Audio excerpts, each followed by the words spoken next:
And we are live. Hello, everyone. Welcome to the Garden stream. And this is Claude the cat. He definitely is been watching the garden all night. He has been watching different things to make sure everything is all right. Because there's all kinds of different critters that walk around and try to get in here, but he makes sure the perimeter is safe. Hello, Lemon. Oh yeah, thank you, Lemon. Yeah, so I appreciate it. Yeah, this is Claude, and he is cleaning himself now. Hello, Miss C. Good to see you. And yeah, it is time for him to have his morning bath. That is what he's doing. And let's see. Now he's cleaning himself a little bit more. Yeah, he has lots of nice colors on him. He has nice colors. It's almost like it's a dark color. He's very exotic looking. He looks like an exotic pet. He's mixed with something besides being just a cat. So, yeah. So we just had the 4th of July weekend in the U.S., and now it is back to Monday, and he looks like he's doing his exploring. I got the swirl. Oh, yeah. Okay, so good to see everybody. Yeah, so yeah, she's good to go. Yes. Okay. So let's see where Claude goes next. He's going to go up here. Okay.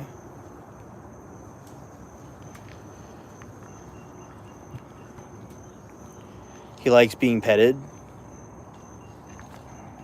Something he likes. So, yeah, all night he takes care of everything in the garden. And in the morning we see him and he is here. Yeah. Now, he has a lot of stories to tell, but he doesn't always talk about it. He does talk about it sometimes, but not every day or all the time.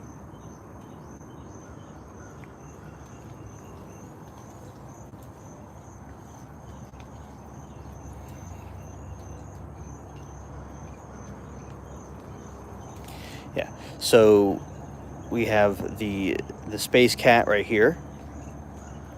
And yeah, a lot of times when I see, oh, good morning, Saw Girl. Good morning, Saw. Welcome to the stream.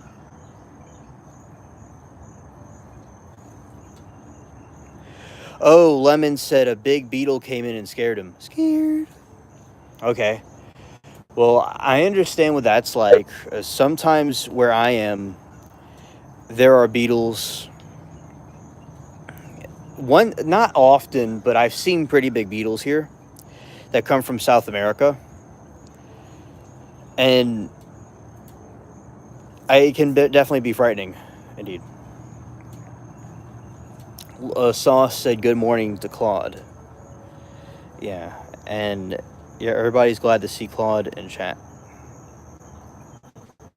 with him. Yeah, so Lemon, one time I was in the other yard and there was this big beetle on this fence, and it had this hard shell, and it was opening up its shell very slowly, and it's about to fly. And I was like, whoa. It was about to go catapult at me, so I got out of its way, and it zoomed all around the place. It was pretty incredible to see, but I was in its way, and it almost got hit.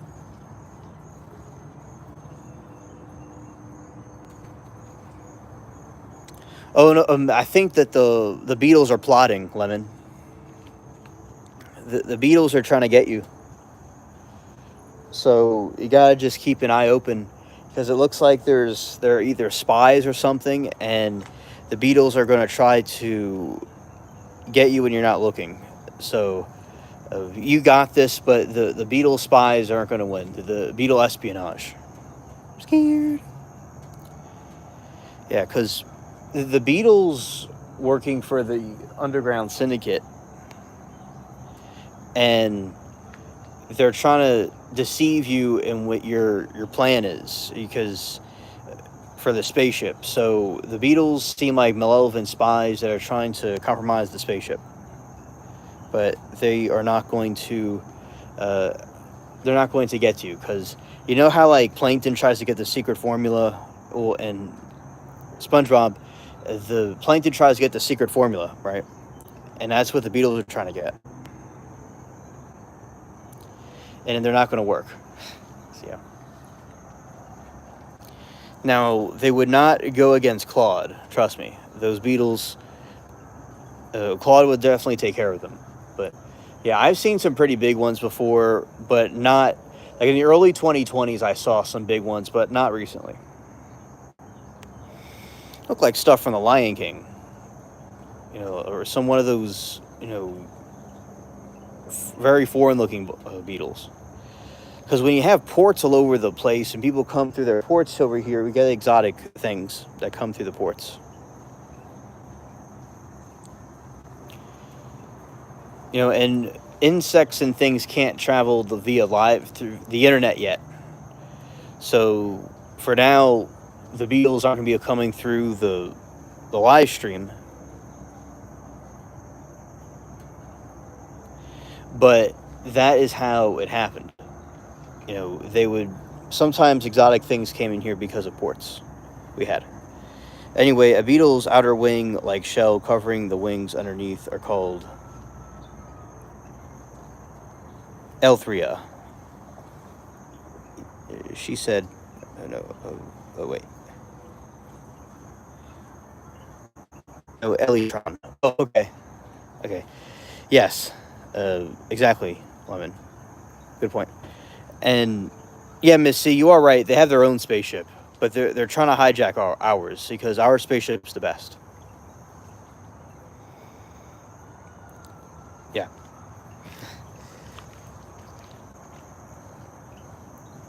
I have videos of the original beetle from a long time ago, deep in my files. But yeah, that is what I have observed. The garden that we go through, the entrance of it, of one of the garden areas, is being blocked off by some spiders. The spiders have spun the web, taken over the whole thing.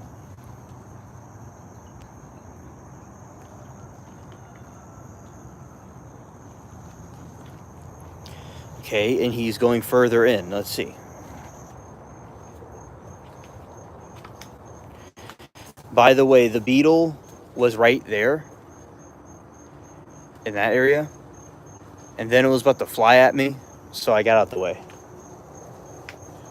Okay, we're gonna move along. Move along. She's trying to square up right now with bubbles, I think. You see, he gets have to keep him in check.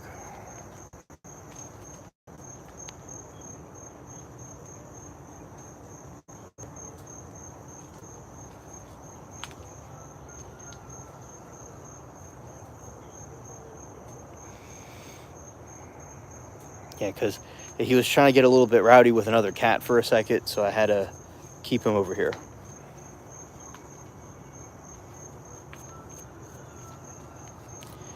Thank you, Saul.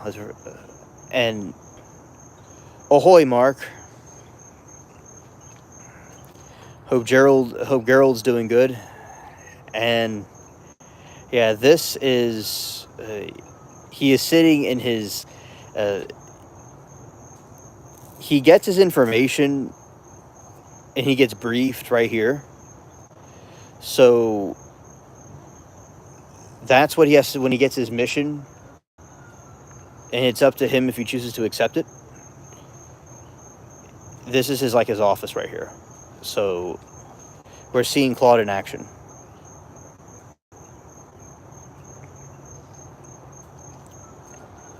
And he is loving the chat, and he's loving the morning.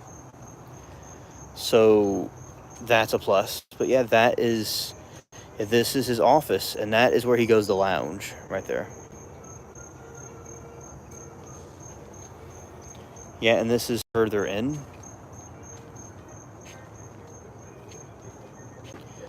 Right there. And that's where he likes to go eat. Okay.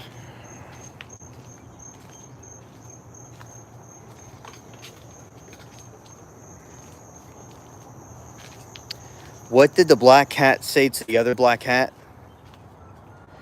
Oh, the other black cat said to the other black cat that he is good luck.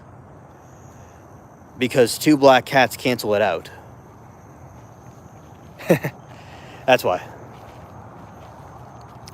Now, other rumors say that possibly the other black cat said to the other black cat that he's bad luck and they're both bad luck. So he told him to watch out. Could have been that. All right, chat. This is the spider. And it weaved a web that's spreading over this entire thing. So we cannot enter the Jurassic Park. And this is the culprit right here.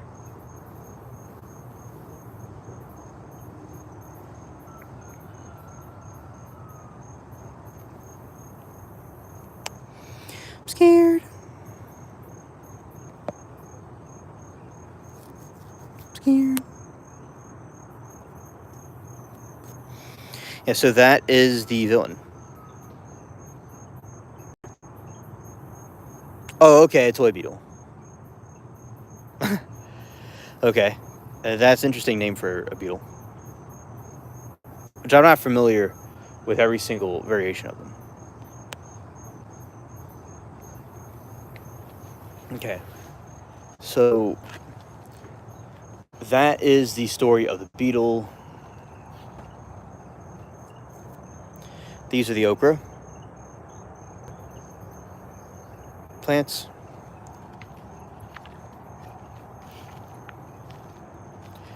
Yeah, and here's the pumpkin. Well, 11 p.m. Scared. Oh, thank you, Lemon, for that one. Leucoprosis erota. Okay. Yeah, so there hasn't been another release of the UFO files like what was originally thought.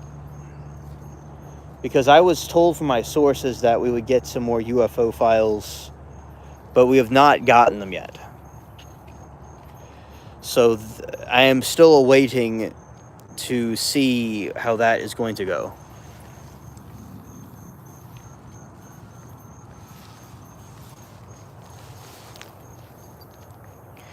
Because I know, in my opinion, there certainly are concealing information about them, but they're not really showing us everything. Like, for instance, they'll show us some things about them, but they're not showing us everything that they could be showing. Because, there's probably, throughout the time, there's all kinds of alleged and verified images that they're not giving people all the information, all the details. And Lemon said, and we have had mild rains here, and apparently they come out after rain, so that's why. Oh, where I am, since the roaches come out and other bugs after it rains, and beetles, I would suppose, as well, although we have very few here. So that's same where I am. The bugs come out where I am in general after it rains. Yeah. I've had lots of rain, basically like a monsoon. It's been raining for a while, and it's finally stopped. We are at the point of sunrise, and we'll see the sun at some point. Now there's clouds, of course, so it's not going to be like a real good sunrise, but there will be something there.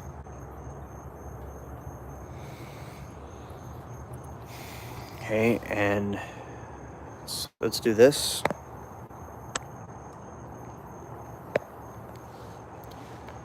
Okay, that is the moon.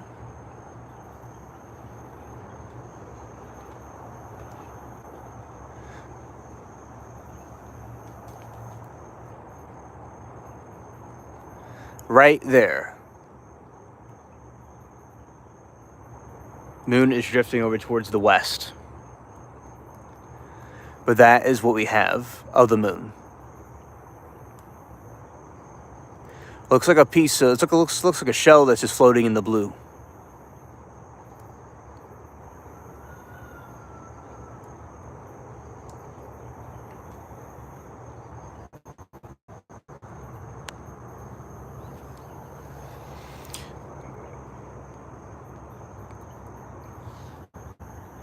Glad that you like it, Saw. Yeah.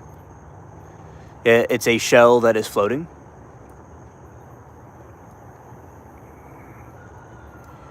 It almost looks like it's a cap of some kind, so it's pretty cool.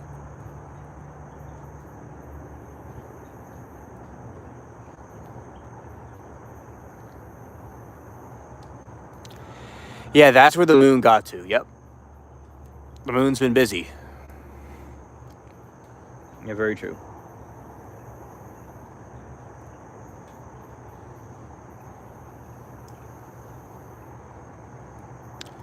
Now the moon's being covered, and the moon's back.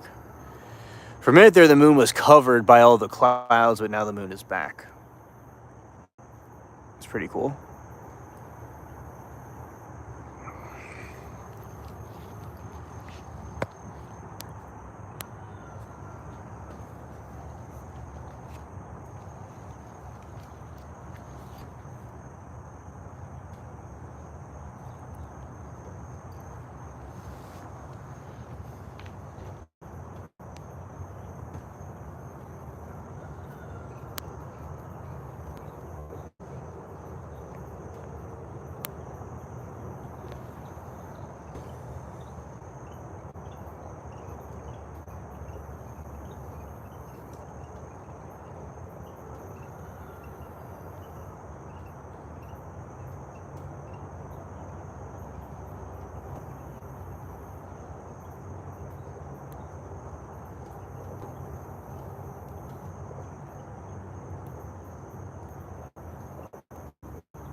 Okay.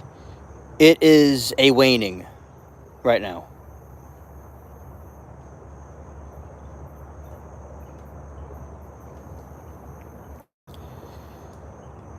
That is the type of moon is right at the moment.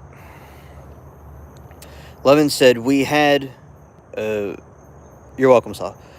We had a moon come up earlier in the morning at around 5 or 6 here. Oh, okay, thanks for the feedback. Where is the other bit? I wanted to go look outside. Now I'm scared. Oh, okay. Yeah. Yeah, it's scary because the moon is like completely, losing its other side. Miss C, there's no trials today that I'm aware of, but we're going to be watching more of Ezra.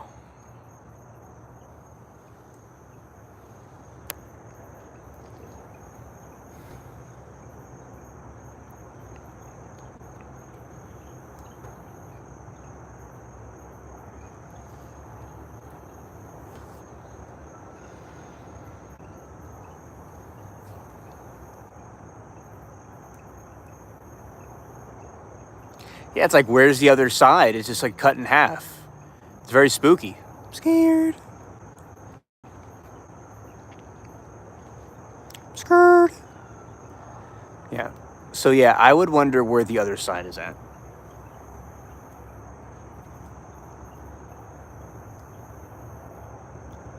Yeah, so basically the moon got himself cut in half. Or what happened was he's missing his other side. Now he's floating around looking for it. So he's just, all the clouds are drifting by, and he is just looking goofy right now, making us scared. So yeah, and now it has some clouds covering it. Clouds don't want us to see the truth about the moon.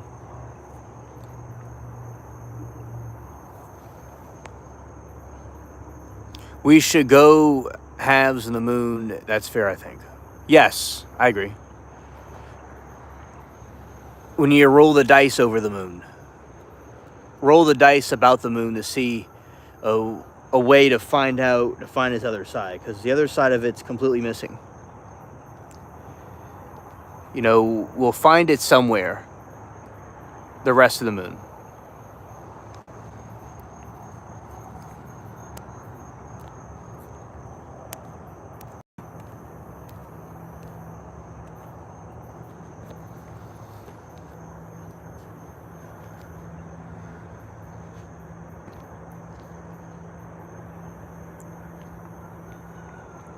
Yeah, so we are watching the moon, and the moon has a missing part to it.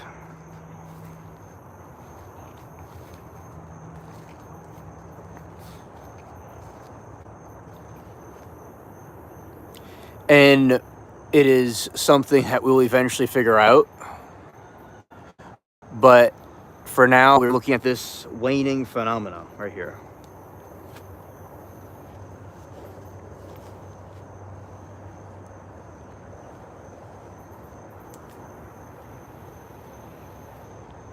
Scared. Yeah, and especially when the moon is appearing during daytime is very confusing, because people think that the moon only appears during day, but it also, you know, it obviously could appear during the day instead of night. You know? And right now it's extremely cloudy, so the sun is going to come up, but it's going to be different. Moon over Miami. Yes. But that is certainly a nice sight.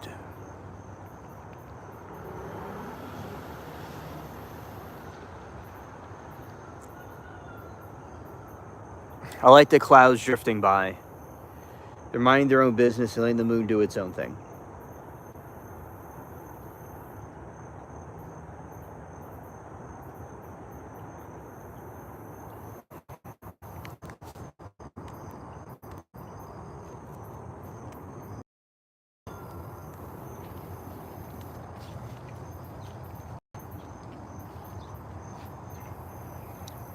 There's some more flowers of the different plants.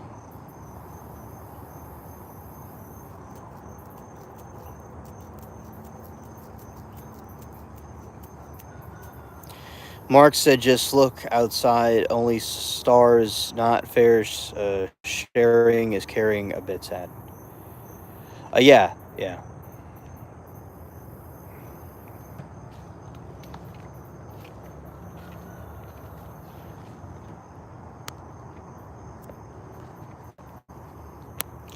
I know, it's the sky needs to start sharing people what we're seeing.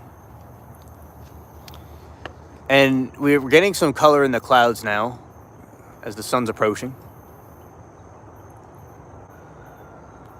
Over there's some nice pink.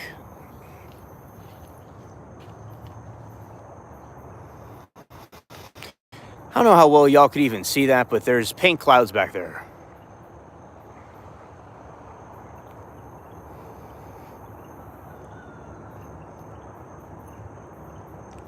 You can't go closer because the spiders are blocking the entrance. But yeah, that is the clouds. They're pinkish.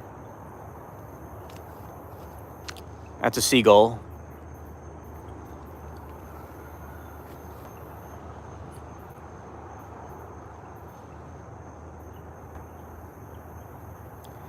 Nice. You see, that's a gray cloud looking over. You see, you could almost like sit on that cloud right there and watch that moon. You just kind of drift by. Kind of like the hot air balloons. See, clouds are similar to hot air balloons.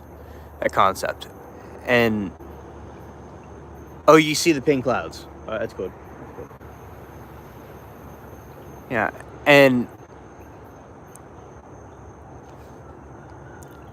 that's what I think is truly fascinating about this whole experiment, is that right here are waves of clouds. They're basically like men, goofy sometimes, or ancient ones that are walking across the sky and they're watching the moon up close. We have to watch it all the way down here. Heaps of stars, though I had a glass roof above my bed. I wish I had a glass roof above my head. Oh, yeah. That would be cool to have that and watch the stars. You know, I'm sure they're very beautiful where you are.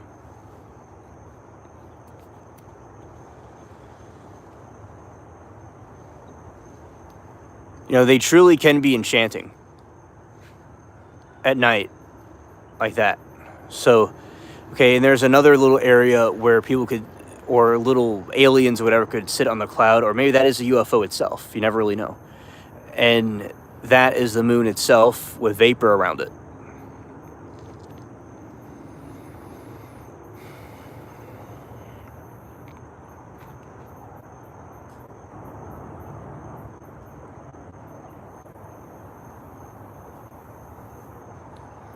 So it looks like our moon is getting texture, which I'm glad to see. It's almost like being in a cloud dream.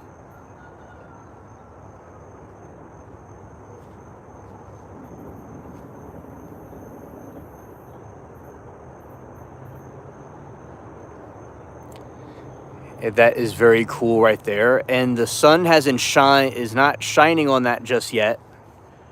So that's why it's not getting its color. Now, to me, that cloud looks like a dragon. Because I could see shapes in them sometimes, and that one's looking more like a dragon.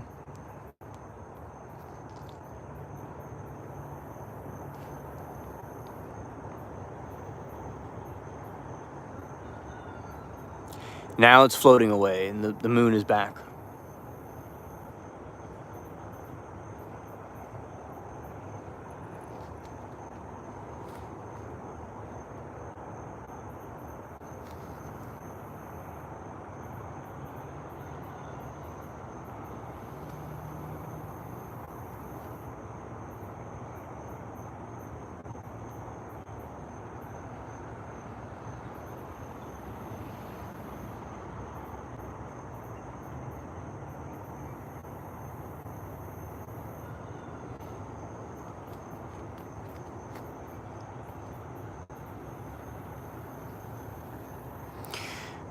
Red night, pirates delight. Red morning, pirates warning.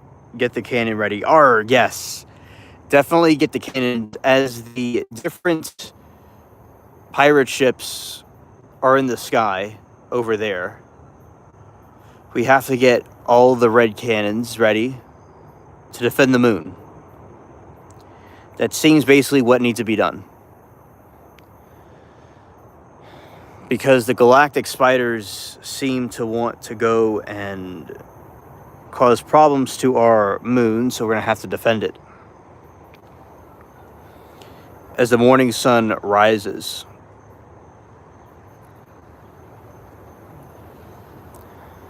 Because you could basically have tons of ships in the sky, you know, fighting each other. And that would just be, you know, an incredible sight to see.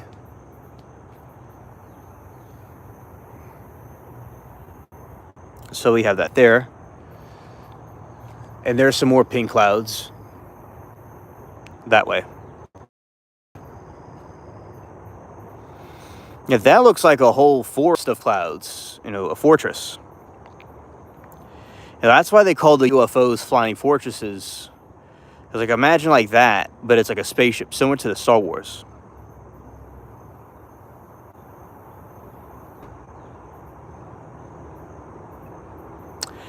I have not really heard that term before, but I would assume it means something about weather. But it's definitely, as a pirate, I know it means to hoist the colors and get ready for galactic battle for the moon.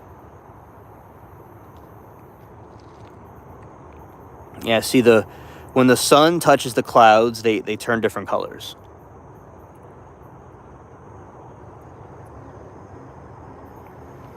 Got all the nice mosquitoes eating me this morning.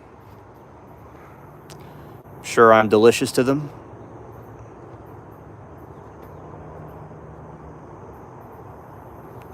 A shepherd's warning. Okay. I'm glad to have that. I think shepherds are very important and very good in symbolism. Yeah, you see, chat, that color right there is called baby blue.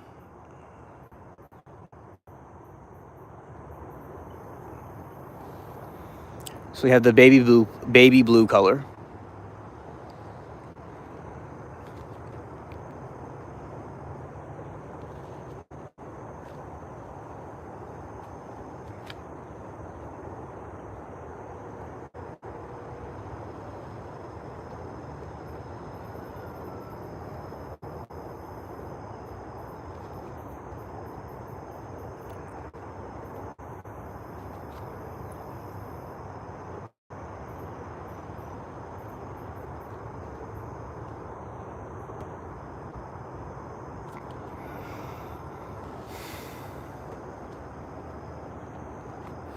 Okay, looks like there's even more clouds. Whoa, there's even more of them. That one looks like an eye patched cloud right there. Looks like a whole thing right there. Pretty cool.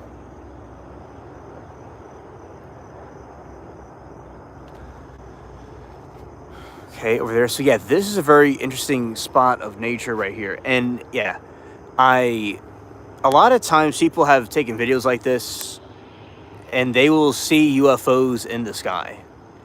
You know, and the orbs, whatever that they have, just fly through.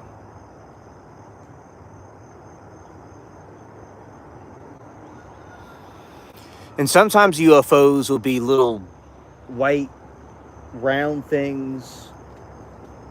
Sometimes they'll be even more like gray or silver UFOs. So that is something really intriguing about them. Oh yes, so I'm gonna be getting rain in about an hour or less. That's what those clouds are, you see. Those are the rain clouds. Yeah, so if you see little white dots or freckles, that's what that is. Yeah, look how it's the waves of the sky. And that's what those are, the waves of the sky.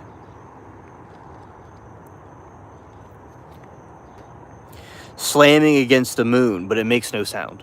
So yeah, that is that right there.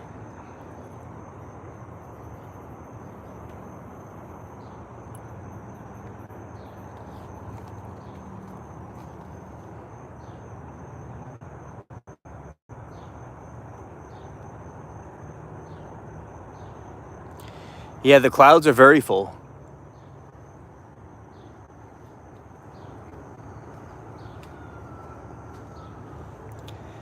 Yeah, and it's hovering over us like a giant ship.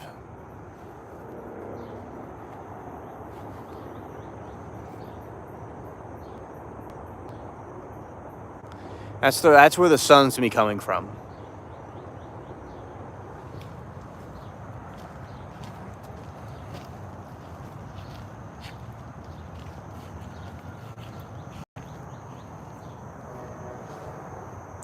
Look at all of those clouds that's coming over. Wow. And they're dark clouds too. Mark said, I've seen hail the size of golf balls. Scared? I didn't have a glass roof, New Plymouth, New Zealand. Yeah.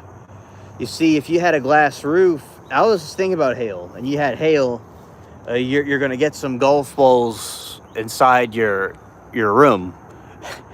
They're going to be on your face. It's like you're thinking about the clouds, and all of a sudden, you're thinking about the stars, and all of a sudden it gets cloudy. And then you get a little bit scared. And then you hear some click-clacking. And then come.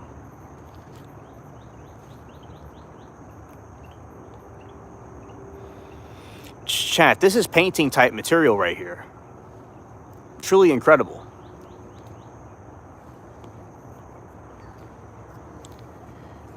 You know, you got like that right there. Yeah, it's truly something else. Yeah, and around this time, it's supposed to be like, you know, less than 30 minutes, but it's, you know, the clouds are still coming in.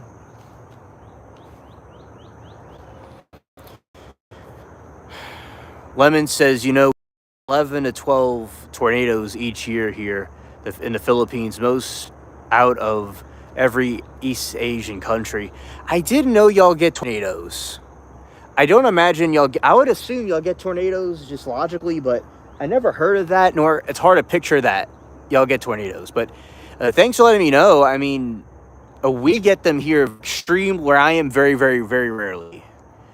It's like a once in a million. But yeah, I didn't know that. Yeah, wow. Hey, that looks like a skull right there in that moon. I mean, in that cloud. 12 to 24. That's way more than I could ever imagined. Wow. UFO use clouds to hide. I saw one gap in your clouds. Yeah, and that's an airplane.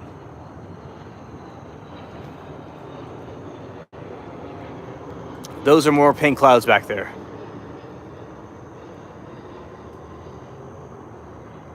Oh yeah, we get typhoons here all the time too. Well, not all the time, but sometimes typhoons come through here.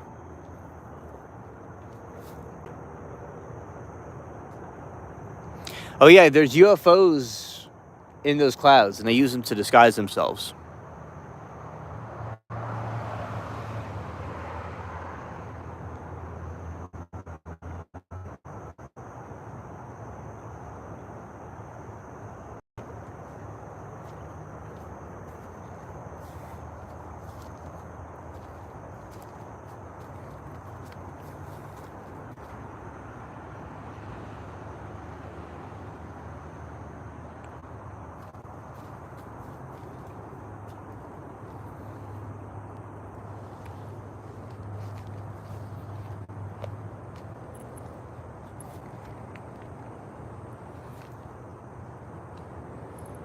Doesn't look like looks like the spider took down the web.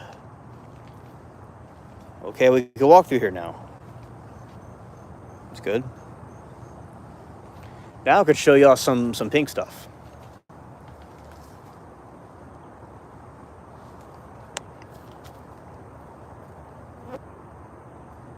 Ah, it was the plane. Yeah.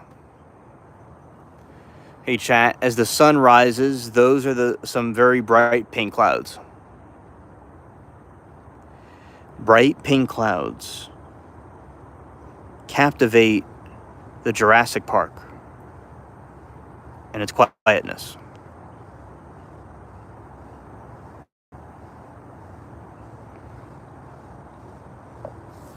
Yeah, and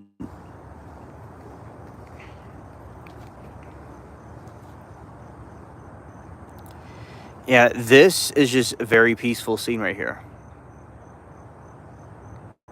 Yes, they shapeshift into the plane. That is true.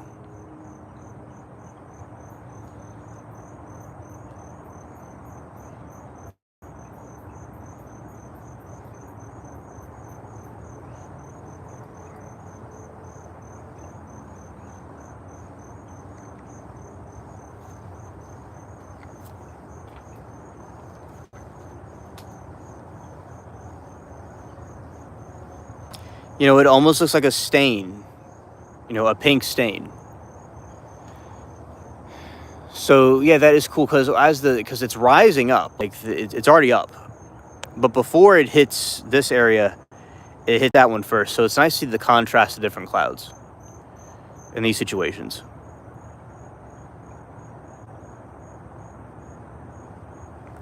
The UFOs shapeshift into a lot of things in midair. There's all kinds of videos of them. So that's definitely something that I think is a probability that the UFOs themselves shape-shifted into an airplane to disguise itself because it knew it was live on the stream. So, we were seeing a shape-shifting UFO. Absolutely. Yes, it's a pink UAP for the ladies. That's true. For the ladies, the UFO turned pink, contrasting the baby blue sky.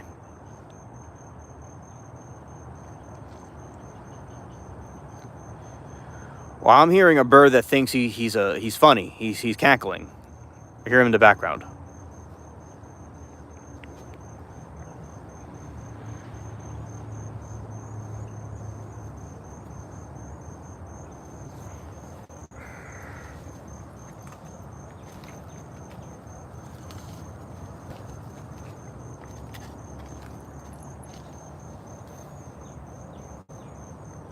some more spider webs. So we're just kind of restricted to this part again. Oh, look, this is something interesting.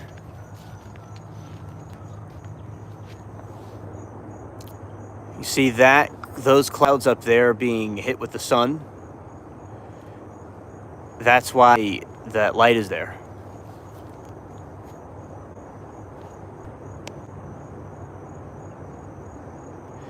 Hey vlog. They're probably all interdimensional machines, or only send the ones who never are going to come back. Yeah, that's also a good point too.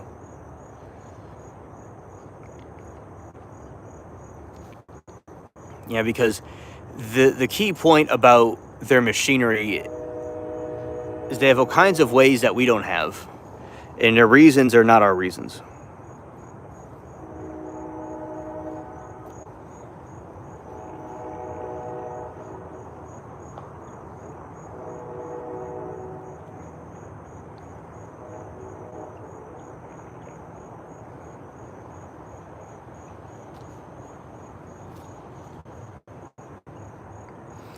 Told my boy, get pink car, no one will steal it. Yeah, yeah, that's true. Getting the pink car was actually a very good idea. No one steals that one. And get the pink dice, the Barbie dice, and you're pretty much set. Yeah, so it looks like our sunrise is covered by all those clouds, but we can still see parts of it with the reflection on some of the clouds right there. All those UFO clouds are blocking out the sun for our morning. But the moon is still there though, see? It's like the moon was able to pull through. Right there.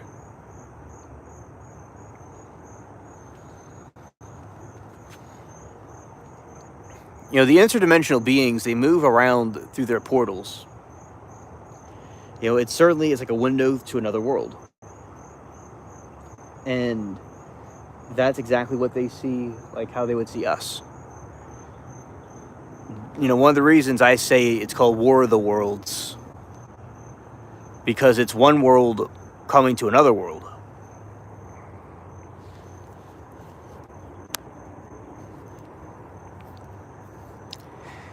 And the moon is still cut in half, and it's waning.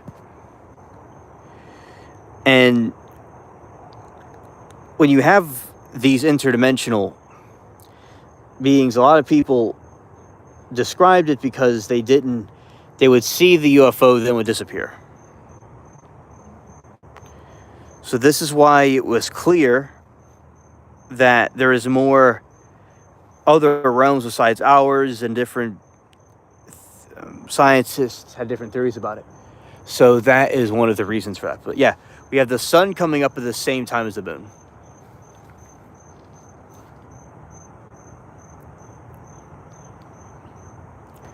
Right, and those are the seeds of the tallow tree. And it's doing that. We got some more pink clouds chilling. Look at that. That's nice.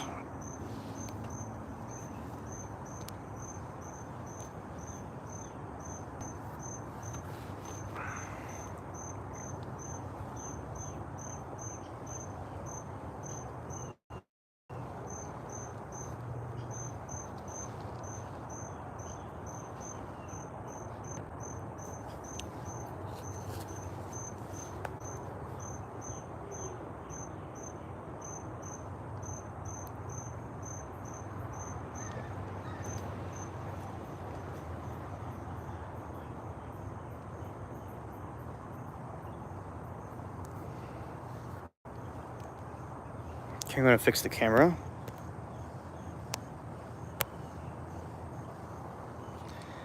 Yeah, so I think it's pretty cool about how the clouds right now are reflecting the sun without directly being seen by the sun, because that's why, you know, it looks like this. So I know now, note to self, is that the pink alien clouds come out, when the sun is being hidden by multiple clouds.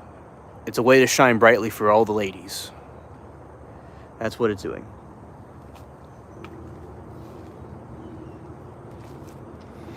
It's almost like a reverse sunrise.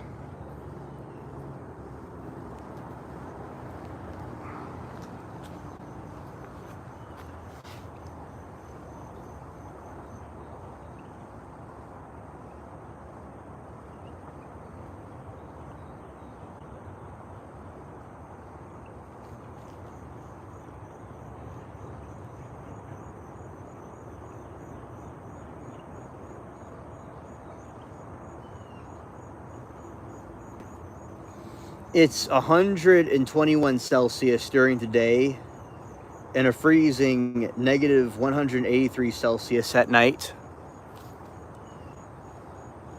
Yes, vlog. This is like a sunset. Is the reverse sunrise. Yes. And in Fahrenheit, for my fellow Americans, 250 degrees, the moon is during the day, and negative 298 Fahrenheit at night.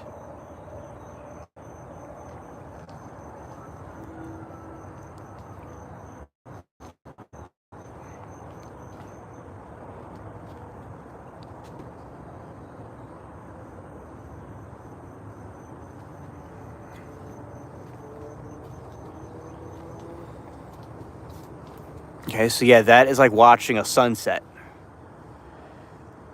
Yeah, and it certainly looks like a really cool, like, pastels. Yeah, so the alien ship is doing what it can to disguise itself completely from our eyes to just make itself look more pink.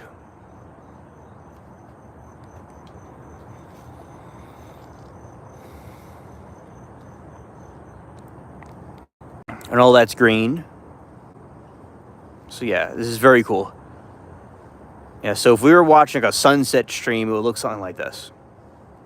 Well, the sun would just be blaring right there, but yeah, that's just an idea, though, what it would be like.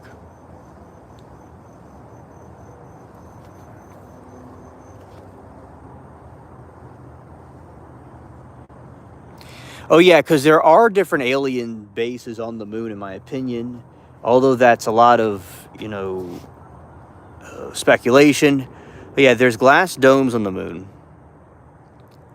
So many people have seen the glass domes. I mean, I should say the aliens, my fellow aliens, have seen the glass domes in the moon. And the American astronauts saw them too. But they were told to go back and never go there again. But that is, especially on the dark side of the moon, they have them. And they're very peaceful and tranquil, similar to Pluto. Pluto is a very tranquil planet. And the moon is very mellow too.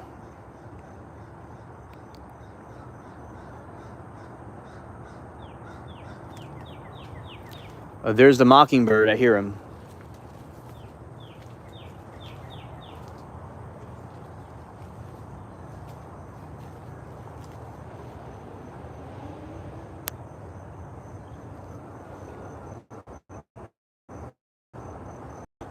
And in that point, all the clouds going in front of the sunrise.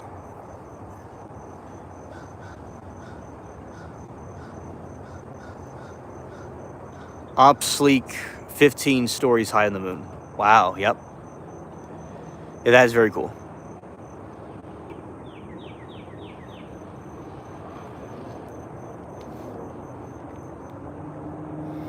You see, all that looks like an ocean with the sun peeking out from underneath.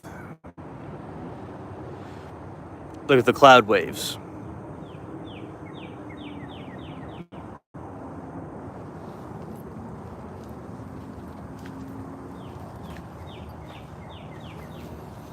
There goes Mr. Mockingbird.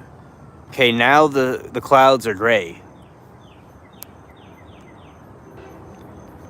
They're turning gray now.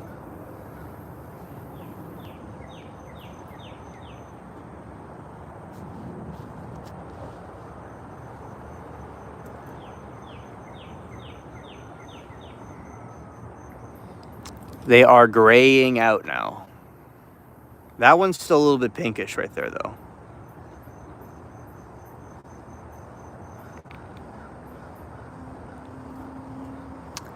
Okay, see how the color, it's like a color scale. You know, the sun goes through different color scales.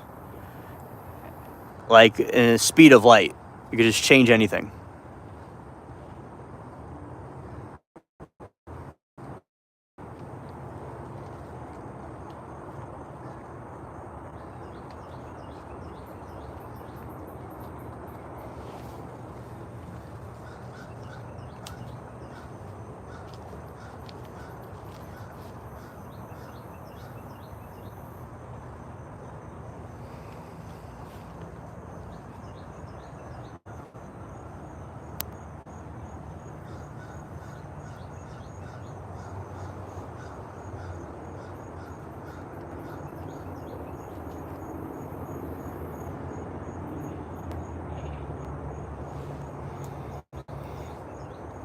Okay, so that is the clear sky, and eventually the sun will peek through.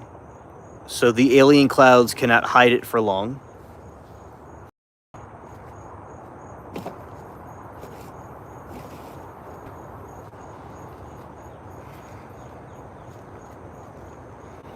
China Wall is 13,000 miles long. Have they finished yet? The Wall of China, I feel, will never be finished. There's more and more to infinitely add to it.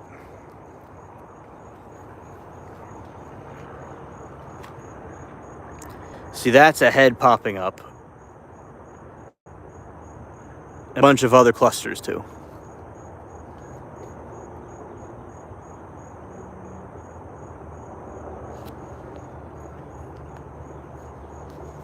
And that's where the sun is peeking out right there. So yeah, the sunrise today has been very covered.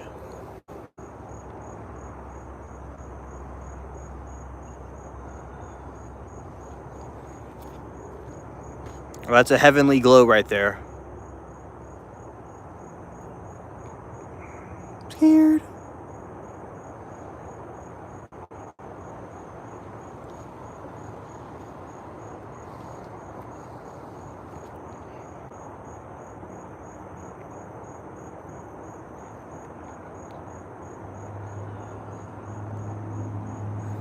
Okay, so that is a very cool sight, which is not like a usual sunrise we would see, but it's a type of sunrise when you have like a kind of a heavenly halo over the clouds.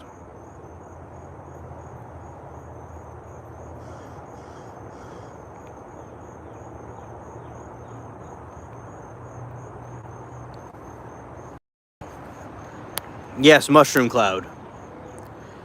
And those socks, he's keeping himself clean. Something I find amusing. We see you.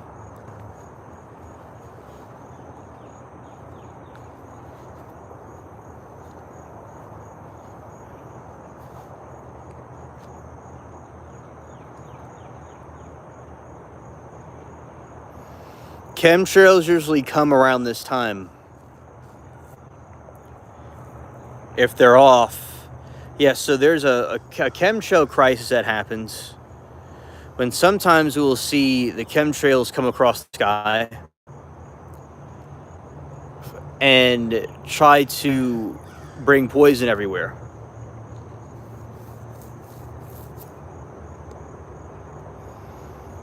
Usually around this time they come. So yeah, don't see any chemtrails now, but we'll, document if it does.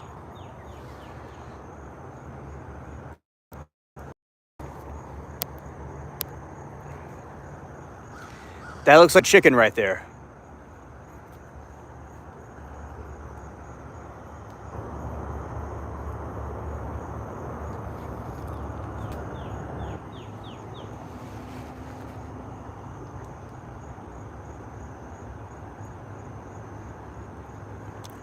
That is so cool. That's the moon peeking behind the tail of a cloud. Oh, and there's the mockingbird.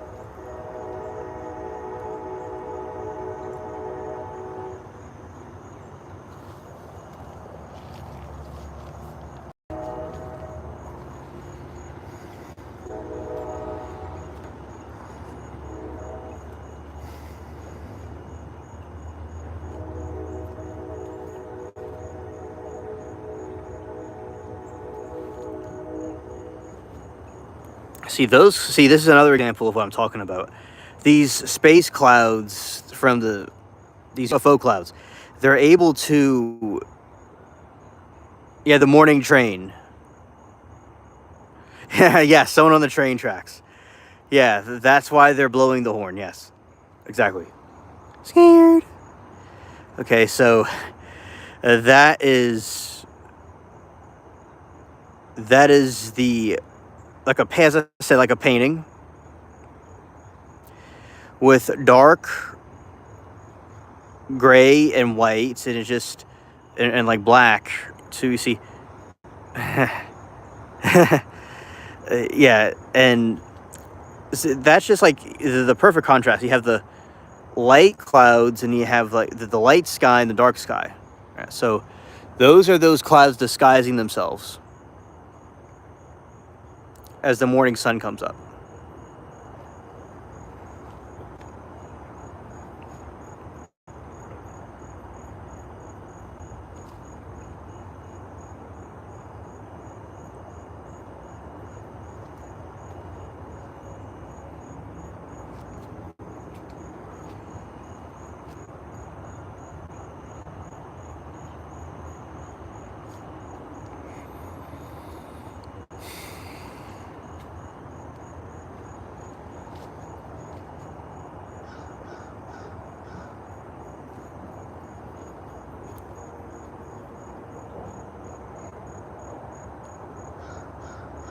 Yeah, playing peekaboo, exactly. That's another cloud, and it's giving off that heavenly glow to it, where it's beaming off from the sun. But yeah, the sun is risen. Although we don't see it, it's reflecting off the clouds right now. It's definitely heavenly looking. Indeed.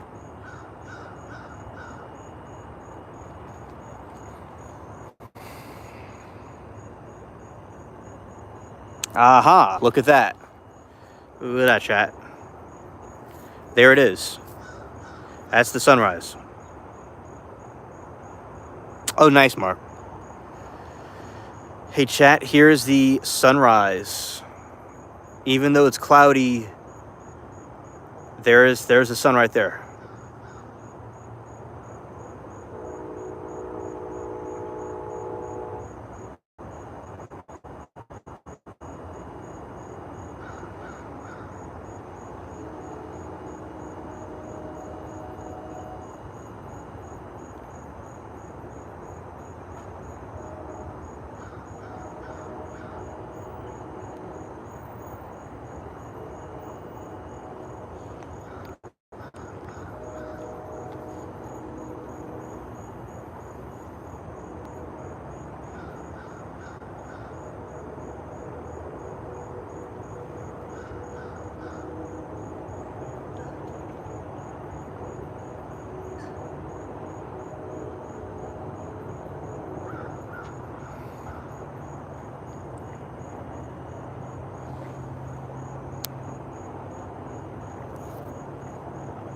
See, that's very heavenly looking. You see, even the clouds are covering the sun. This is like symbolic right here. You still had a like even better sunrise. It looks like a heavenly sunrise. So that's even cooler in a way. But yeah, that is the sunrise.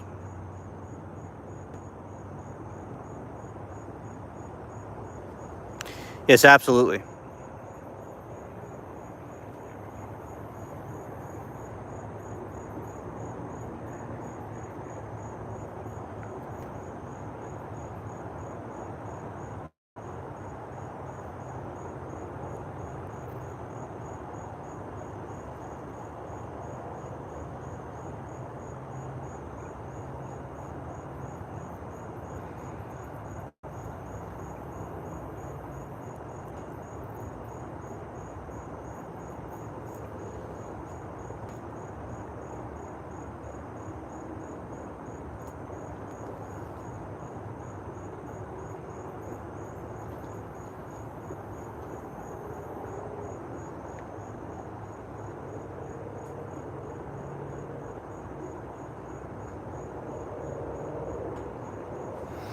Yes, I agree. It's light over. Amen. Amen. It's light overcoming darkness. Yes.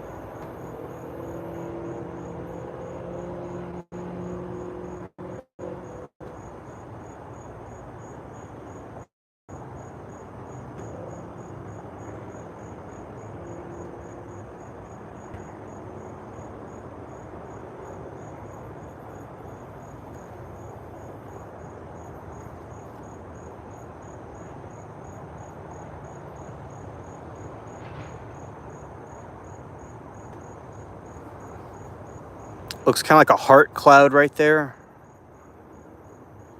It's pretty cool. A very beautiful sunrise. Yes, absolutely. Me too, Saul. Oh, 6 hours of darkness. Scared.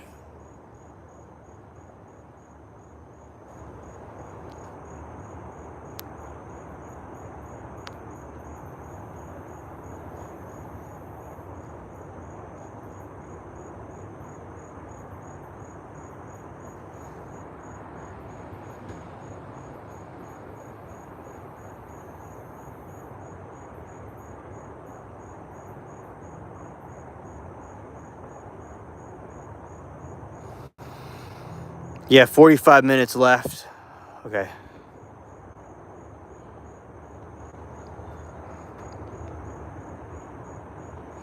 When the roosters crow, they have blessings. It's good luck for the morning.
At sea sunrise and set or magic, there was a green line that appears for a second when in the sea. I've done a few thousand days at sea. Arg. Yes. Oh, that's real. Okay. Uh, that is real. Okay. I remember. Yeah. That is very cool that you see that green light for a split second before the sun sets. That's truly enchanting. I believe leads to other dimensions. Because there is the Davy Jones locker in different places in those different realms. Yeah. So I do believe that those myths and tales of that it leads to some other dimension. But yes, the green light for a split second before the sun, right before sunrise or sunset. Okay, the sun has risen above the clouds.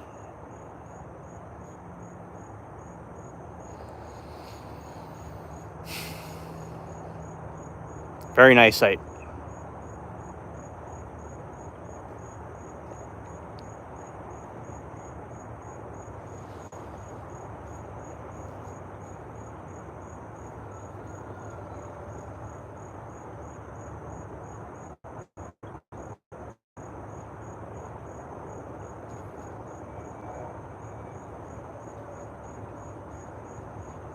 Yeah, it is. The sky is now a golden hue as the sun comes up. That is very incredible.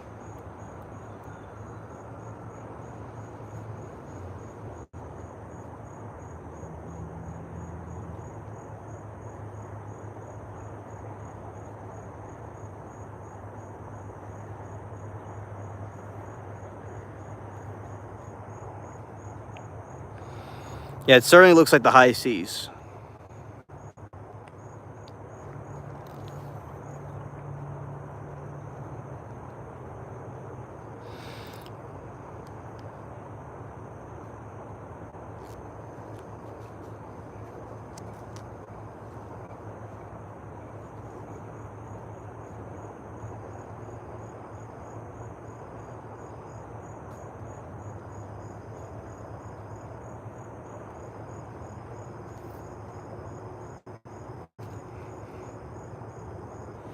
One night I saw a full moon slowly disappear, then slowly come back.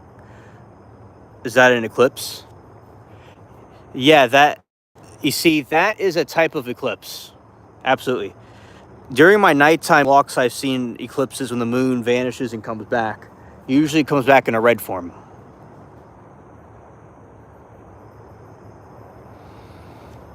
All right.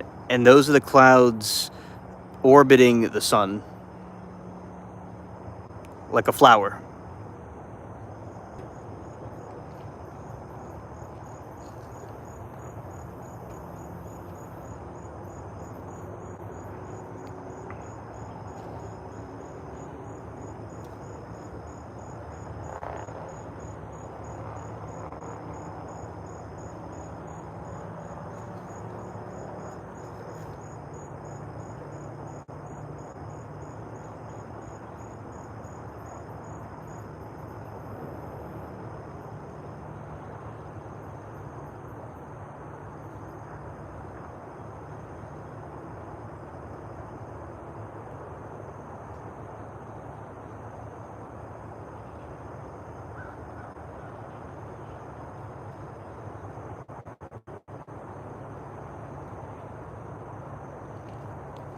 You see, it's almost like putting out a fire, right? The sun was there, then the clouds put it back out like it was before. Yeah, so we did get to see the sunrise, and then the clouds relinquished it.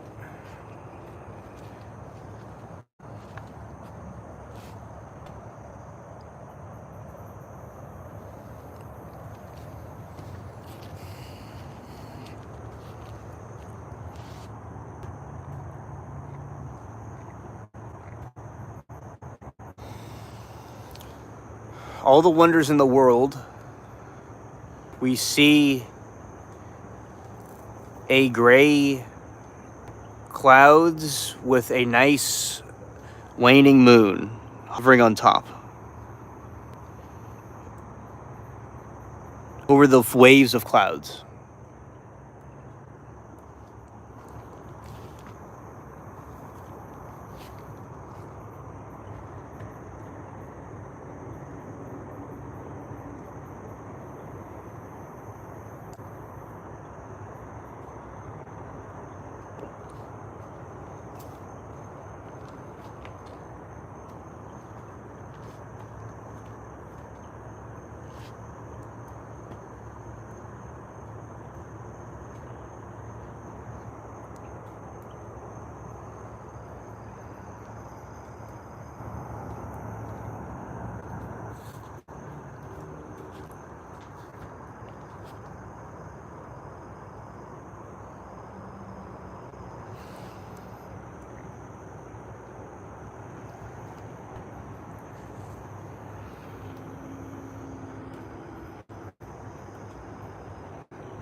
I saw what think was a meteor one night in the ocean. It was an emerald green, like bright for 2 seconds. Was a meteor? Only saw it. Yes, that's a meteor.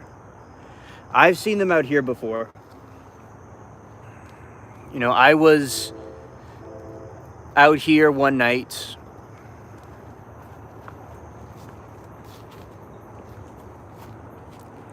And I saw one flash right there. And it was a green streak. Now there's a bigger green streak. There's a bigger green streak that will go across the sky that might be a comet. There's a green comet that you may have seen too. So yeah, the green streak is the comet.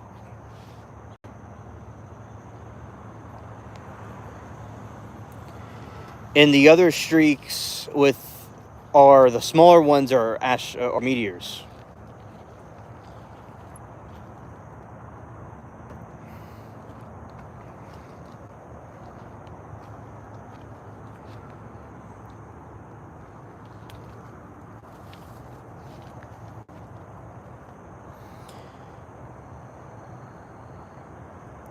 There were no fireworks where I am. I saw some on TV, but over here it was very quiet. Just a couple of pops here and there.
Oh, that's good, Saul.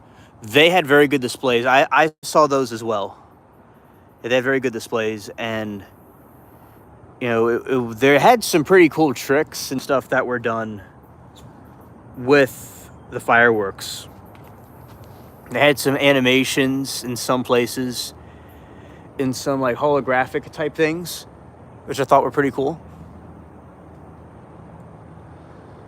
I think it's important to do that.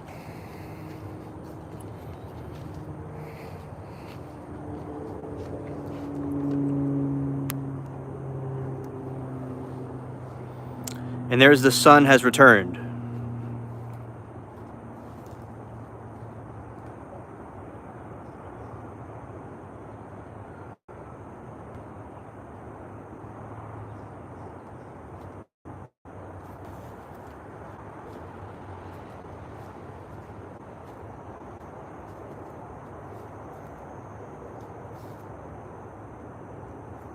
Yes, that is actually very likely and possible. Scared. And it happens too many times to Earthlings everywhere. They go blow some. There's a dude in my city years ago that blew his hand off over it. So yeah, it definitely could hurt somebody pretty bad. Golden clouds with black and gold clouds.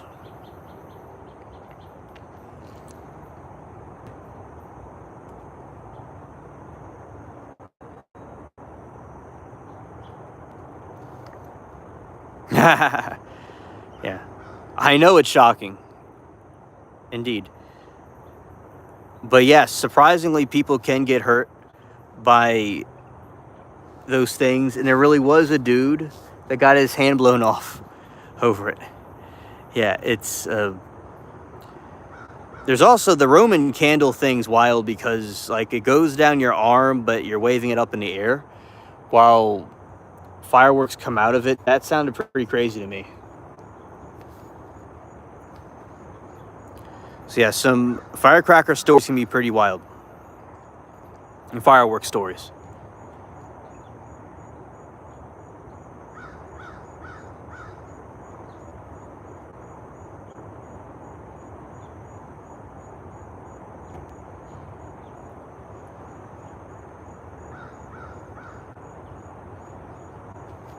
Mark, scared?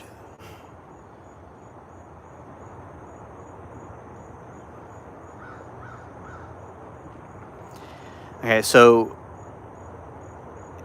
there's some places had fireworks and they accidentally lit a whole bunch of them. It looked like a nuclear bomb went off. There was like tons of them going into the sky. It looked like a mushroom cloud.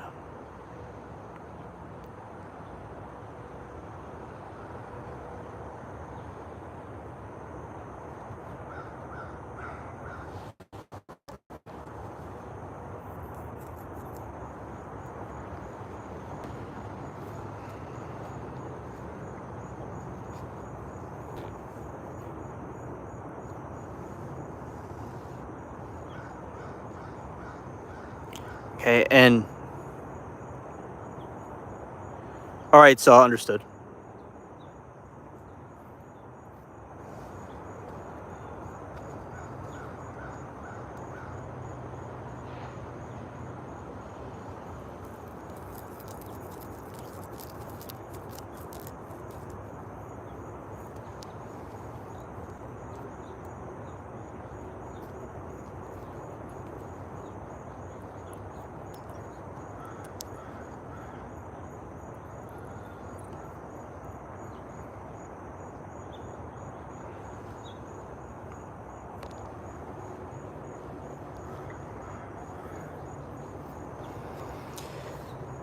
And so once again, the waves of the sky are covered.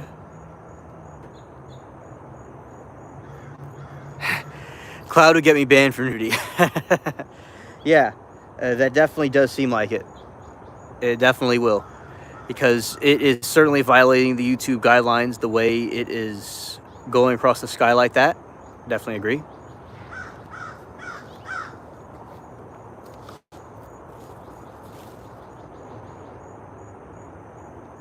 So yeah, once again, clouds are blocked out.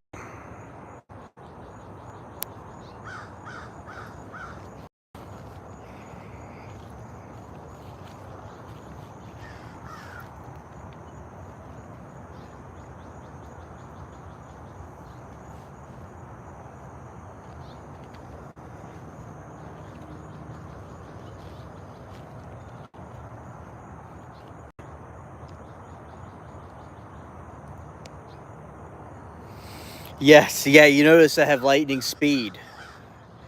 You know, because a lot of times we will do this thing where I will move out of the way, and with lightning speed, I get out of it. And there's crows right now that are hollering. Very fascinating.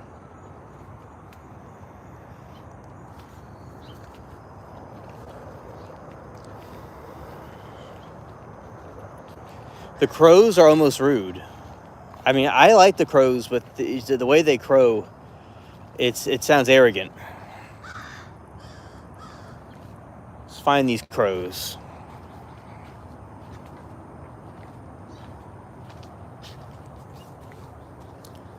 All right, there are crows in these trees in this garden. And they're acting quite rude, but I'm not against them personally. But they keep on talking really loud. It's kind of funny. And they don't really do anything to the garden specifically. But they are interesting accessories to it. And I like it when, you could be in a place like this, right? And you could hear them, but you can't see them. No matter where you look, and then you go to a different spot, and Saw said she loves crows. And then the crows come from one direction over another direction. Yeah, but I like the crows too. They definitely are very cool. And I like their dark themed that they have to them, and also ravens as well. But yeah, the almost like Raven's Cove. Yeah, because that's a pirate thing, Raven's Cove. Yeah, so shout out to the crows of the garden. Although I can never really see them, they are with us somewhere in here, or maybe a neighboring tree.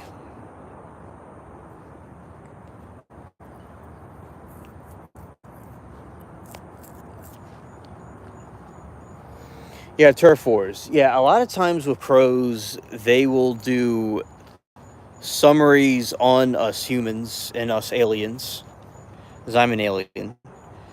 And they will just map us out, and they'll talk about us, because the way they talk and the frequency of the way that they think, judging scientifically, is that they're summarizing us and gossiping about us. So that's what a lot of times that they're doing when they're communicating. They're talking about humans and aliens alike.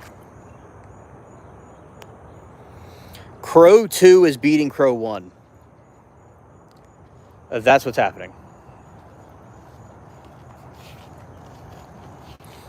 Don't get me started on the space crows. The space crows are really something else, because they are able to be interdimensional. That's why I wonder with a lot of the crows that we see if they really are crows from another world or from here, because they can disguise themselves as crows from Earth, but it'd be hard to tell.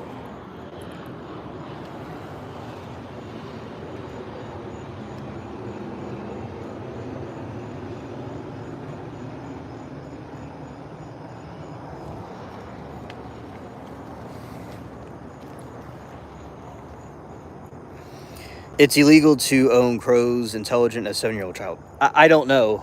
It probably is. But that's a good question, because basically with crows,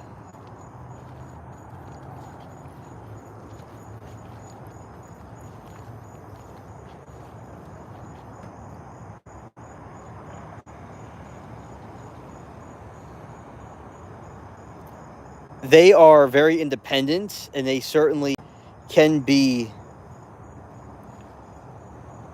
an issue to the Matrix.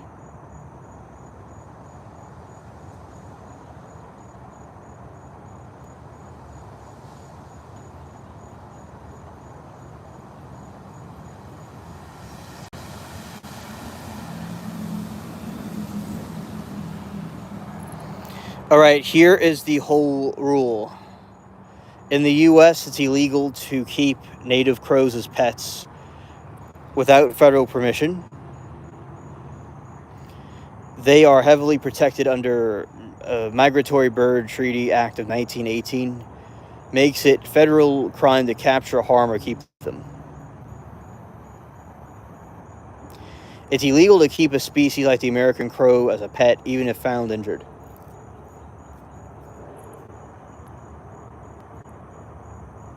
Yeah, people treat People train them to steal money, and they're very good at it.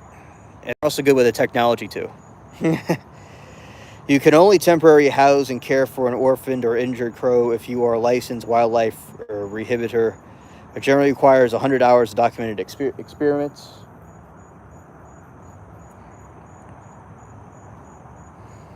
In some states, non-native species like the African pied crow may legally be owned, but it's governed entirely by state and local ordinances.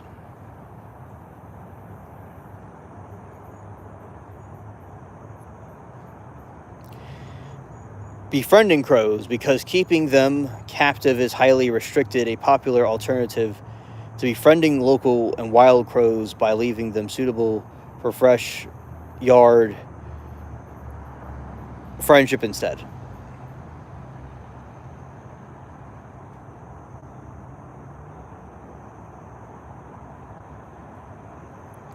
Reason why this, okay, they are good at stealing money. That is true, and they're very good at it. Another reason why they want to keep them, humans cannot keep crows, or aliens, is because of bird migration danger. They're concerned about their population declining,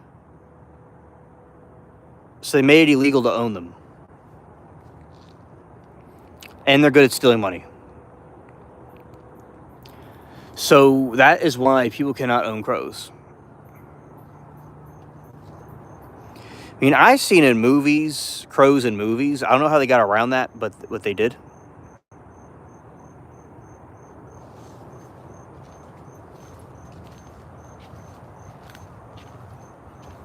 And we did see the sunrise. Although it was, not much to see. Well, we saw a lot of a cool sunrise today. Very cool. There's just not a lot to see right now. That's all.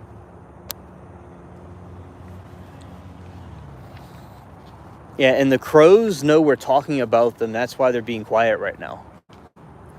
But yeah, they seem to be endangered.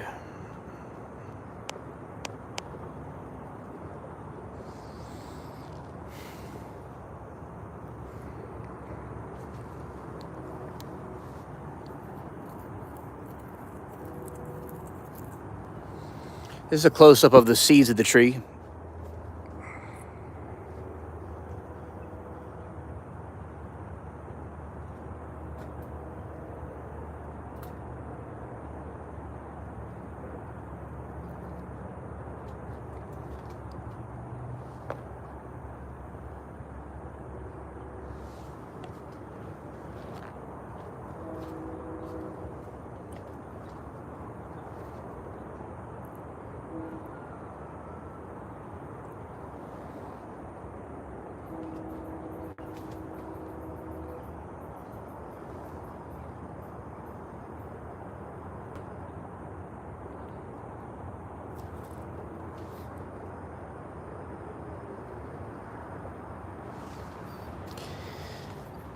Yeah, and there's also bird cryptids. There's like the Thunderbird. Like there's something there is a email thing that was there called Thunderbird, right? So a Thunderbird is from mythology from out west, and it's this type of entity. It's a cryptid that's a bird, but it's a huge bird. As huge as one of those clouds right there.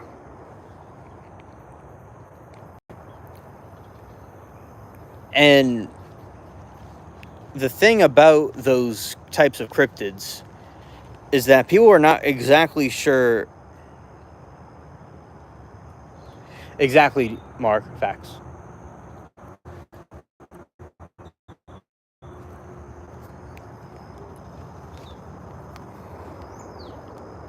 There he is, Mr. Mockingbird.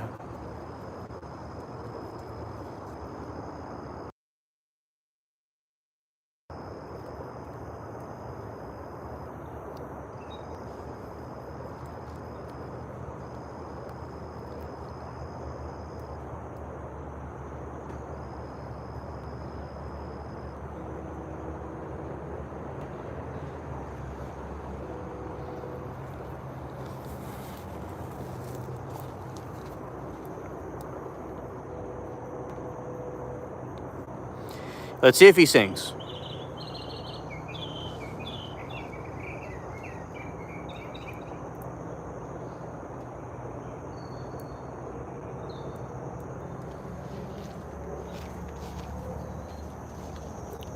He's singing somewhere else right now.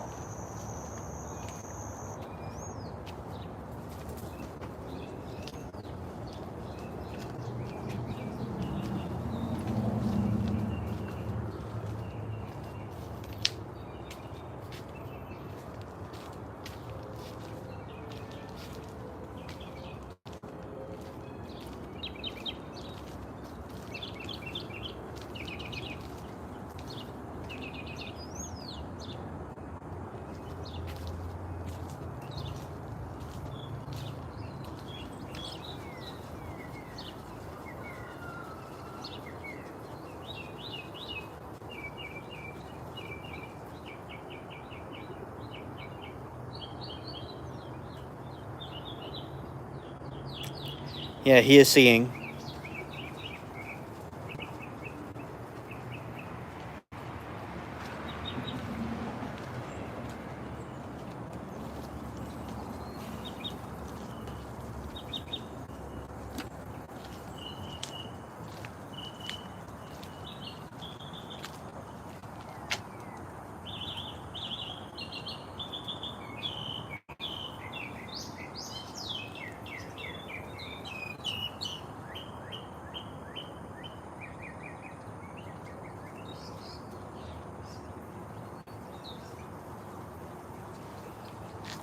Okay, he is singing in a different location.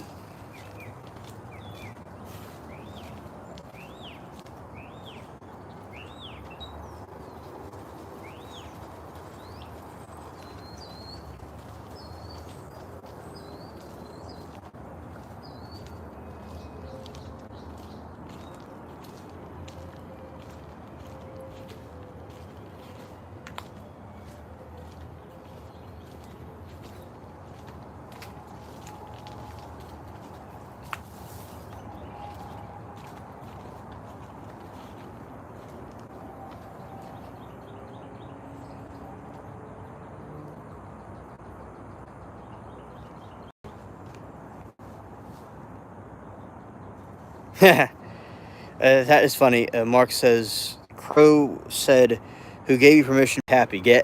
Yeah. And that is Claude.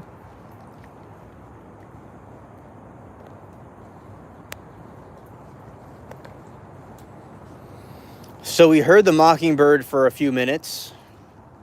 And he's singing in a different location, but he did sing for us for a little bit, for a few minutes. Over another spot now. Mockingbird is okay, and that's good to know.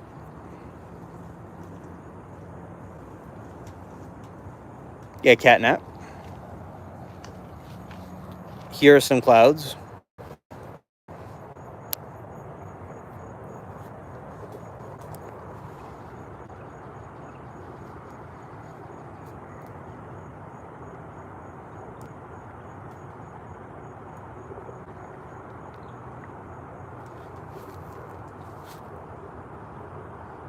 Yes, he was indeed, Mark.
Hello, C-17.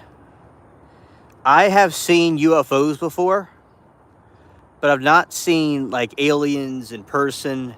I've seen them in person in dreams though. But yeah, I've seen them in dreams. But I've seen the UFOs in real life.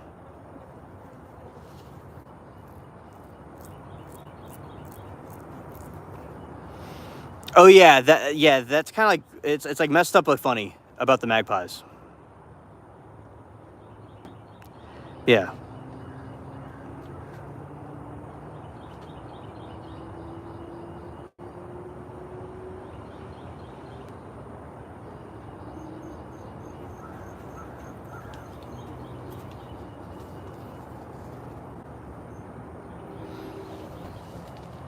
The clouds are once again covering the sun.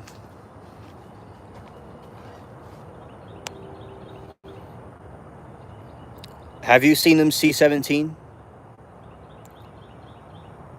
I know a lot of people that have it, alien encounters. But, there's a few encounters of people having babies with them, like the aliens made human alien hybrids with them. There's lots of different stories of the human encounters of them.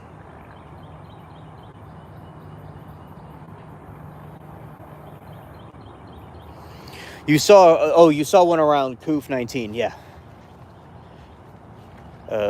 And yeah, that is very cool, interesting that you saw it around that time. Chat right there is an okra flower about the bloom. Now, I have filmed the alien before. Okra flower right there. I have filmed them before, and I've seen like a blue orb.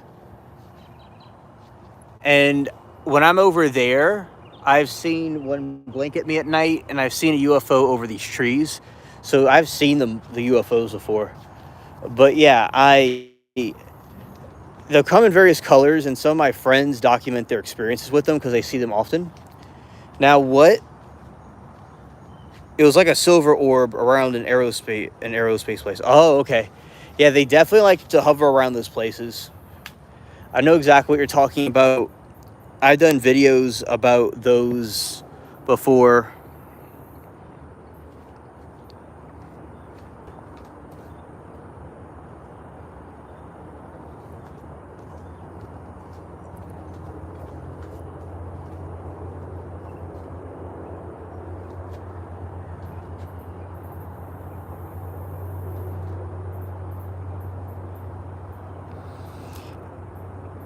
I live on planet Earth right now. That's where I live.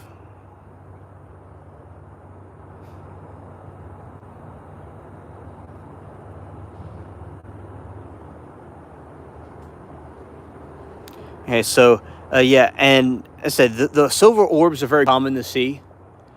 A lot of people see them, and sometimes people see the cigar-shaped ones.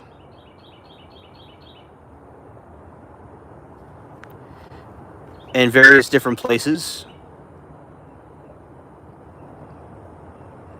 So the orbs and UFOs could come in all kinds of shapes and sizes.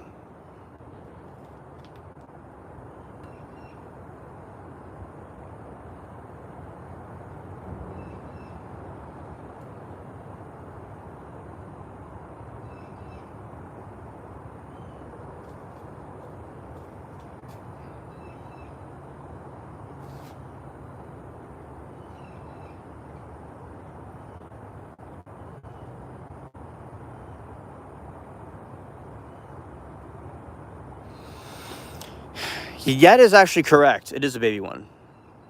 You're in Florida. Oh, that's cool. It's a nice place.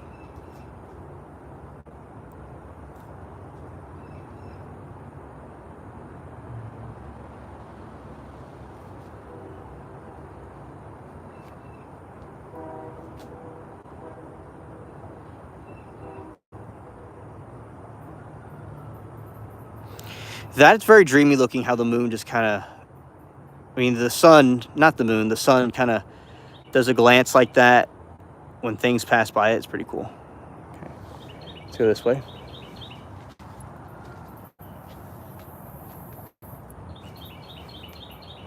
See, all this looks fresh. Oh, that is cool that you've been a fan of UFO lore. I have been a fan of it too since I was a kid as well.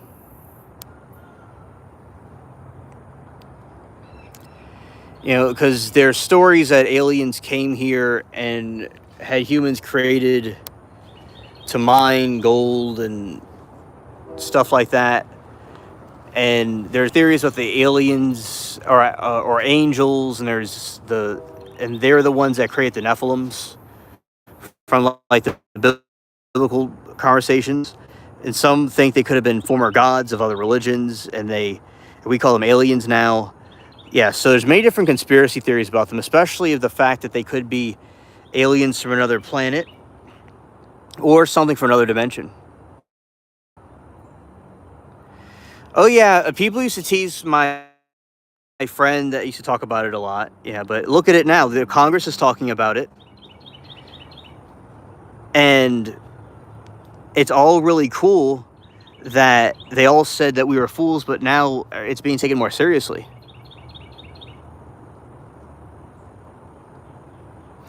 Yes, C-17, they certainly are, because the Anunnaki, especially their origins from planet 10, that is partially about where they come from, because they were these entities that came from another dimension or another planet.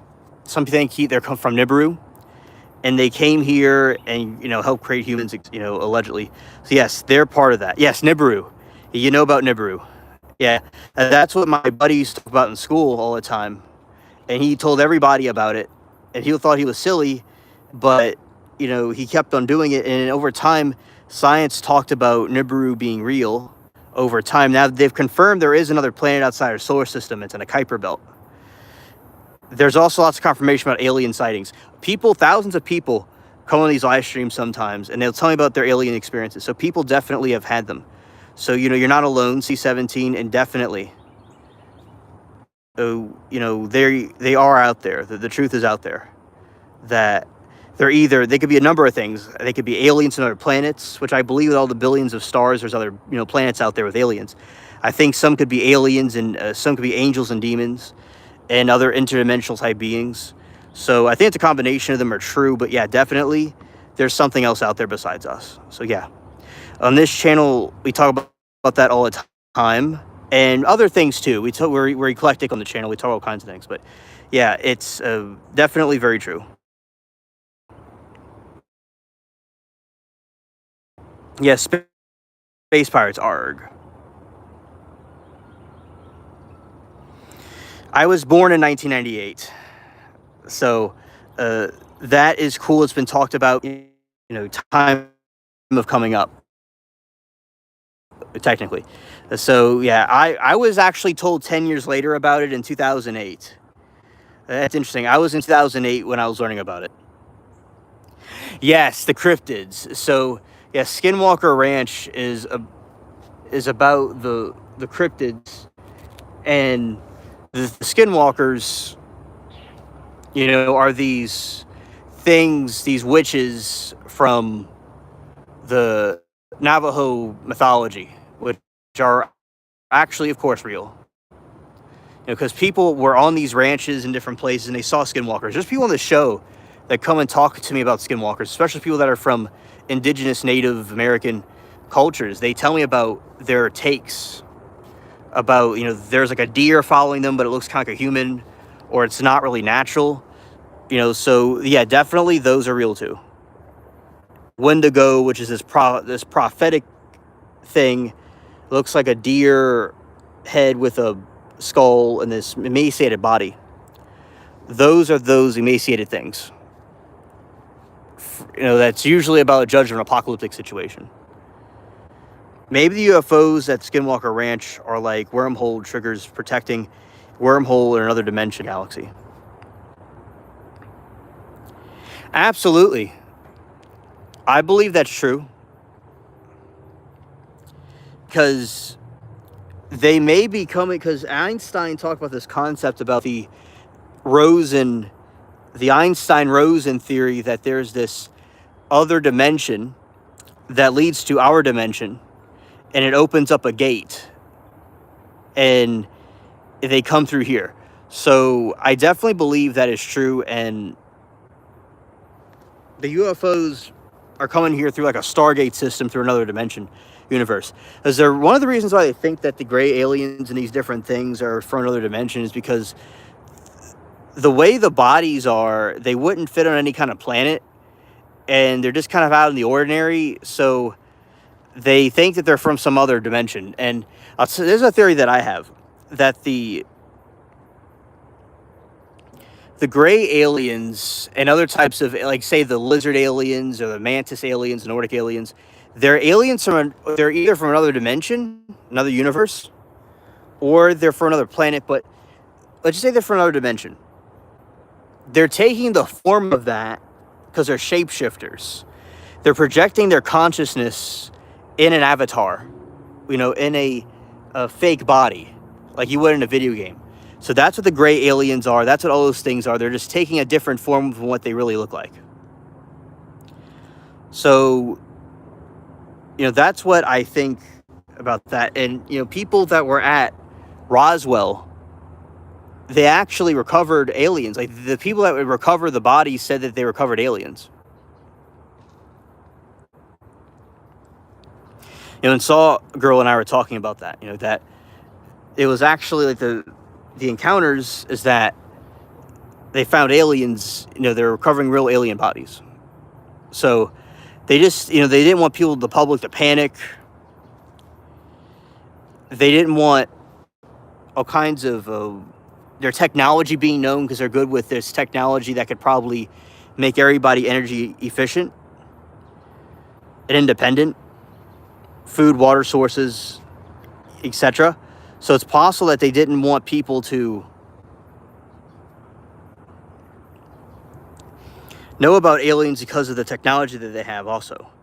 Yeah, the biologics. And I would like to see more, because a lot of people are disappointed with the alien files. There are interesting things in the alien files that have been released. But there are things in the alien files that they could be releasing, like biologics and alien bodies. And that would be pretty cool to see that. Because they are apparently holding them out, and we may never really see the truth or see exactly everything that's in there. But over time, I believe that we will see eventually what the truth is, but we know what the truth is. But yeah, like, I do think they hide a lot of stuff.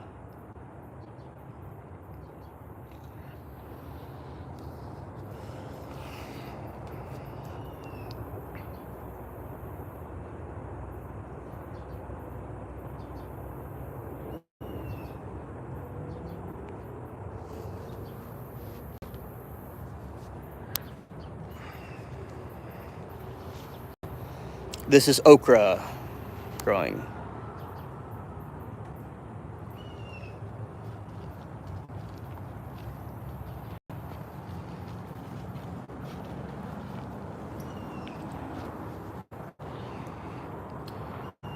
I think Skinny Bob, I think some of those alien mummies are real, bro. Yes. Yeah, I think that the alien mummies are real. There is talk about it on my channel from a couple of years ago, and some people think that they were hoaxes because this guy would buy other hoaxes before. But the way that they looked do seem historically accurate to things at that time. And they seem like they have organs and skeletal systems and stuff. So I've not heard that they were faked. So they could still be real. I do believe there's a lot of coincidences, bro, about it. And they probably are real. Because I've not heard about them being completely debunked.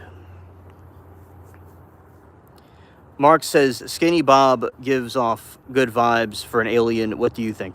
I think Skinny Bob is, he is creepy, but, like, not necessarily evil. And I think he needs a steak. But yeah, I believe that's the most real alien sighting that is ever on the internet. And we don't know where it comes from or what it is exactly. Oh, hey, Todd, good morning. So I don't really know. I believe that Skinny Bob that's the most real alien video ever.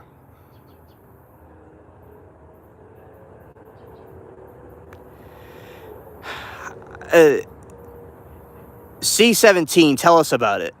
I think I know it, but you can refresh your memory. That'd be cool. I know there is a sighting in Florida where they had a blue UFO, and they don't know if the guy faked it or if he really did see it. You know, because sometimes with these things, they speculate hoaxes.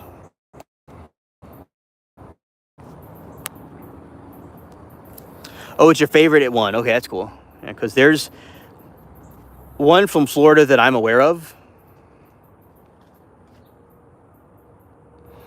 But it's about this dude that saw this blue alien spaceship, but they think he may have made it up. But it's unconfirmed. A lot of times they try to say things are hoaxes when they really aren't hoaxes.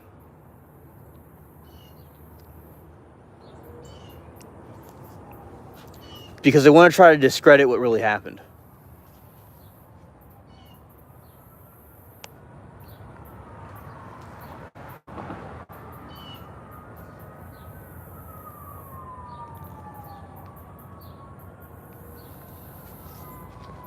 Hey, those are the rain clouds. Okay. Some mummies were fake. Someone's trying to make a quick buck. Only one I've heard. Oh, okay. Thank you for your take on that.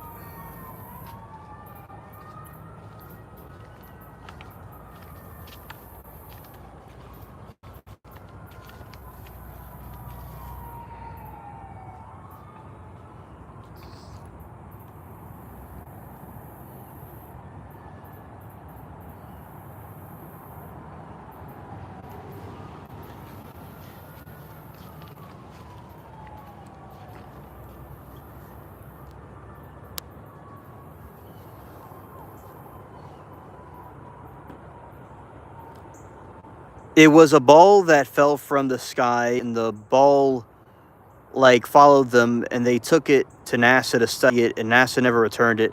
I'm guessing it was a silver orb. Ah, yes.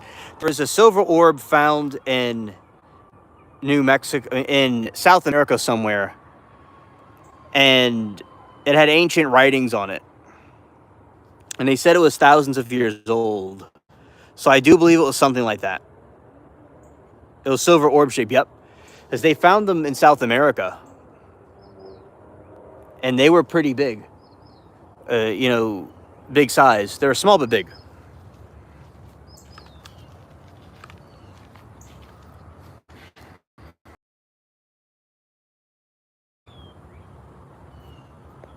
Yeah, that's what I was talking about, Mark. The Boogosphere. The Boogosphere. I think it's real. I don't see any reason why to think it's not real.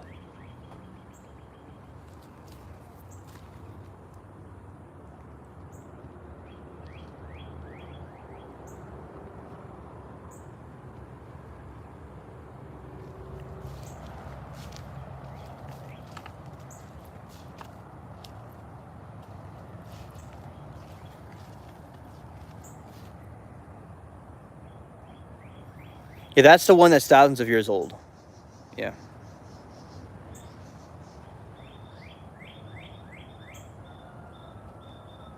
Yeah.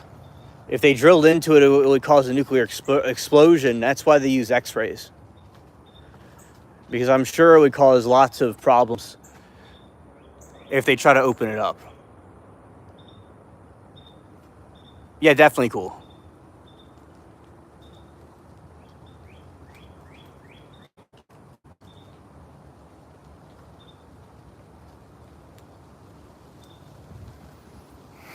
Stormy Garden.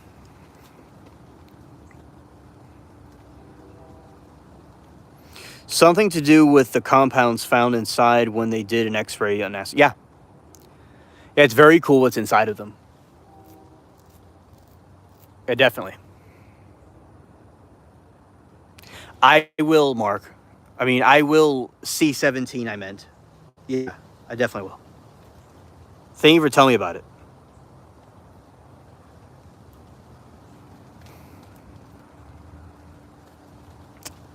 I don't know if they opened the Booga one.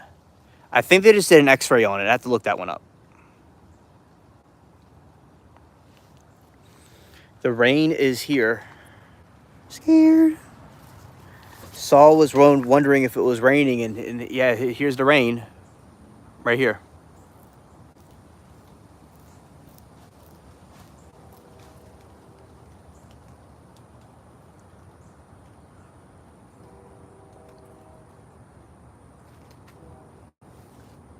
Yes, spy technology. Yeah, definitely. That one's getting huge. Right there. That is some Nephilim height right here.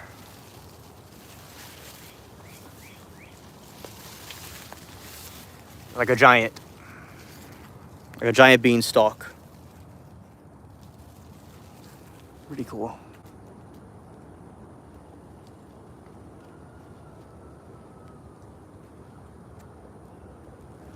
Oh, yes, absolutely. So, yes.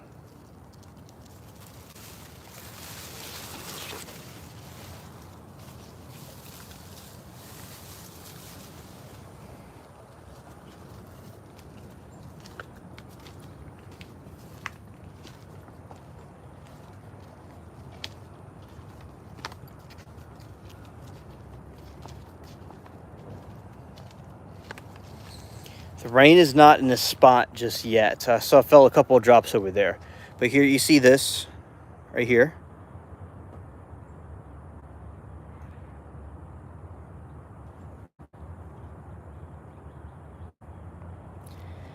Although the rain's not falling right now on this spot, it's still back in the yard.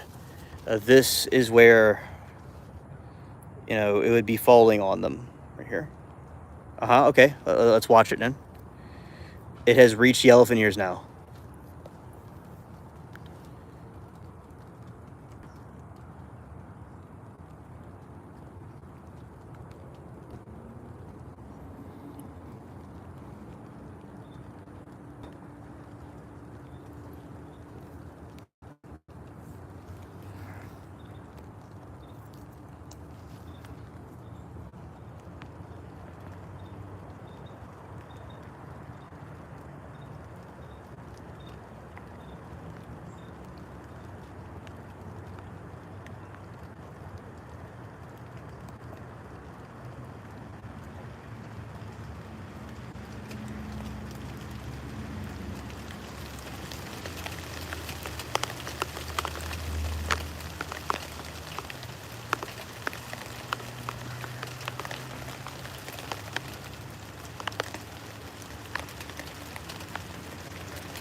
Fiber optics is alien technology and Velcro. Yes.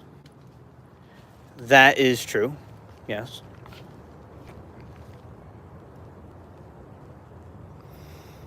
Hey, Carlos. Good morning. And glad that you like the new emojis. Yeah. Yeah, blind justice of an alien on it. Yes.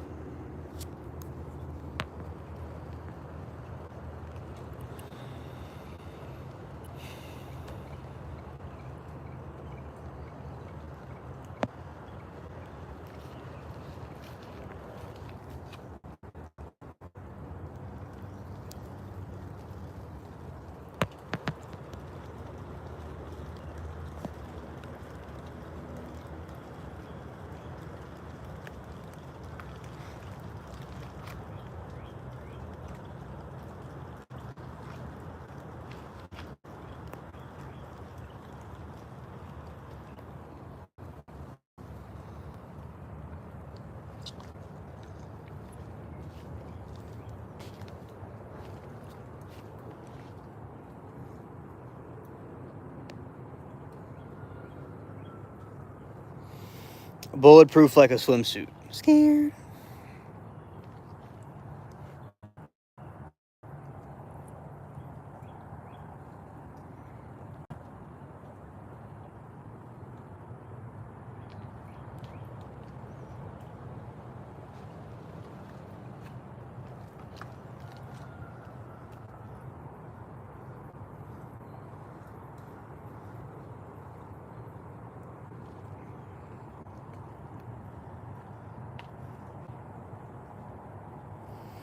So far, the rain has stopped dropping. Rain dance.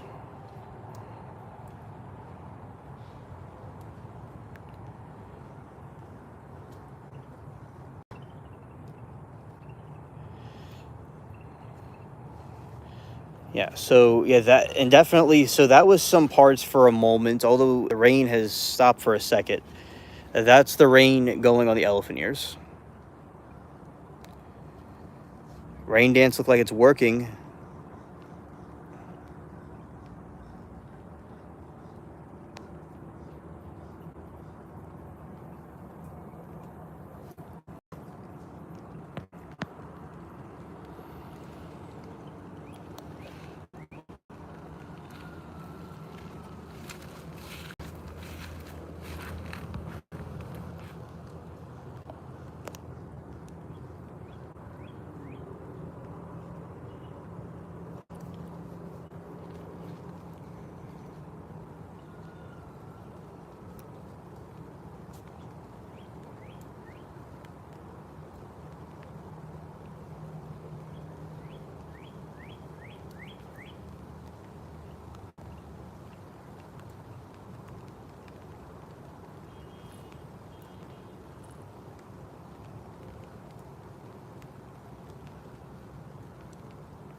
What do they call those little gray things? I'd rather talk to one of those. At least I could footstep them for one scare. Those are called the grays.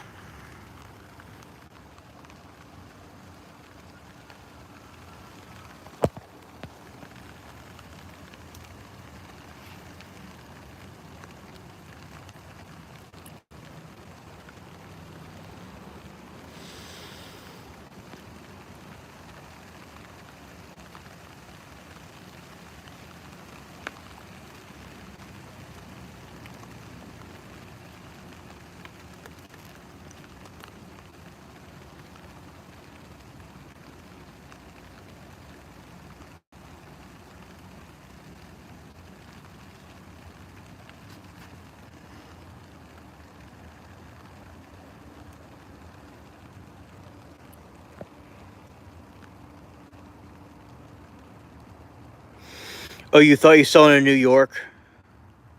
Yeah, interesting. There definitely would be there are sightings out there too. Was it silver or was it a different color?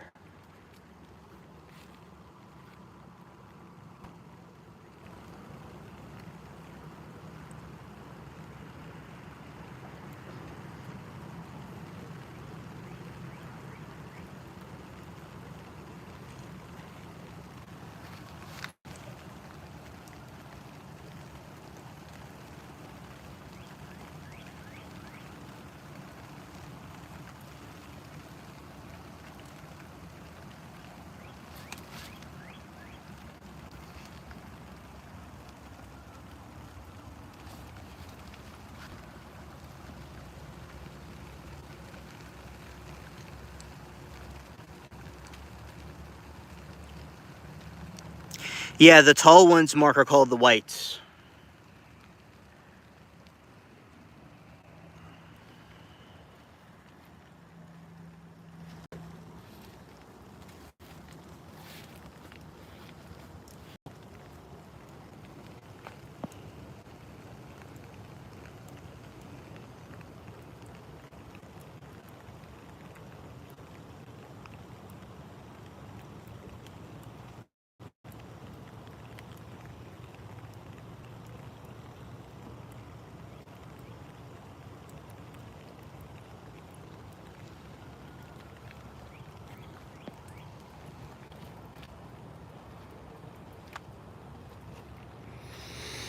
Don't remember, but I remember seeing something weird in the sky for a while. Then it turned my head and looked back, and it was gone.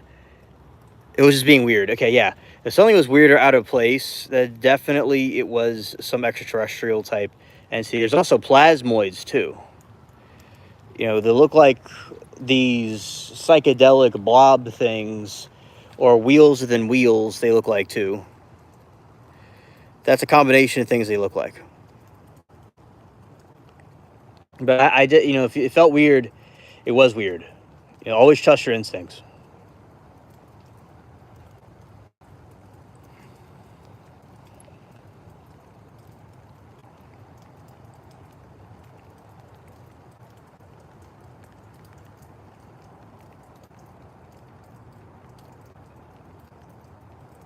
The Nordics are allegedly from the Palisades.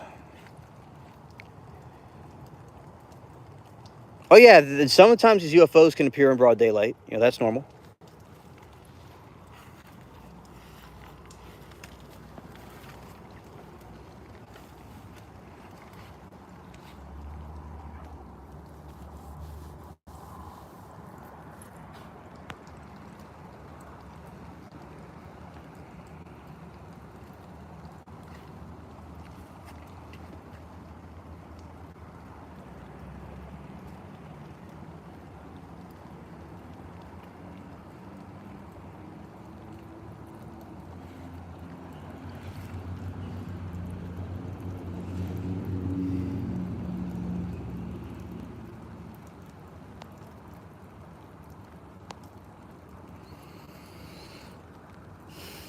But they had those Hudson Valley UFO sightings in the 90s in NYC, and that was around the time I saw something. Ah, okay. So it was during that era of sightings that you saw that. I got you. Yeah, I definitely think that's connected.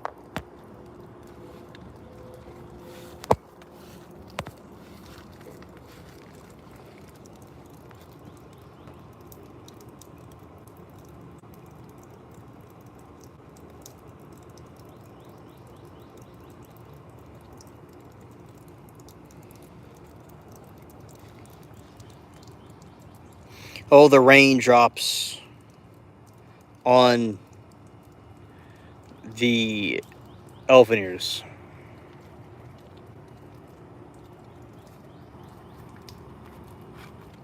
Oh yeah, I agree about Jim Carrey. He's unserious. Rest in peace to him. Yeah, it's unfortunate. If it's a Mandela effect or whatever, he was exposing the elites a lot and the bad things that was going on.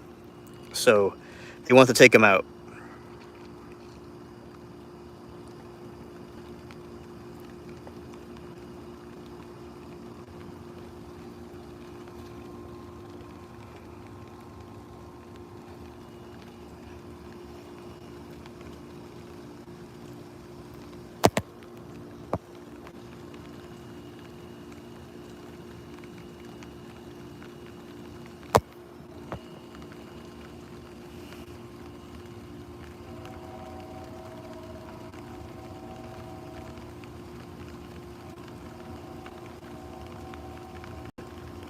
I'm not too sure, Mark.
Good morning, Moki.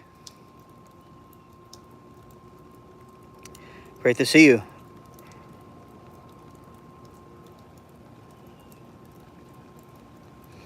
We're watching the raindrops on the elephant ear plants.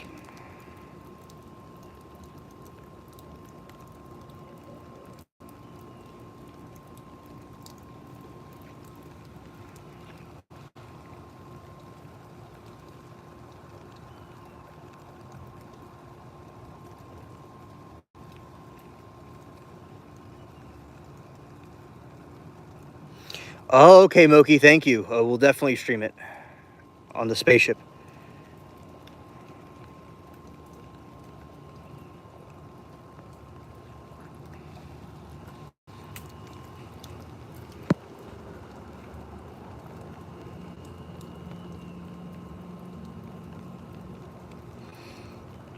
That's an important trial I'm looking forward to seeing.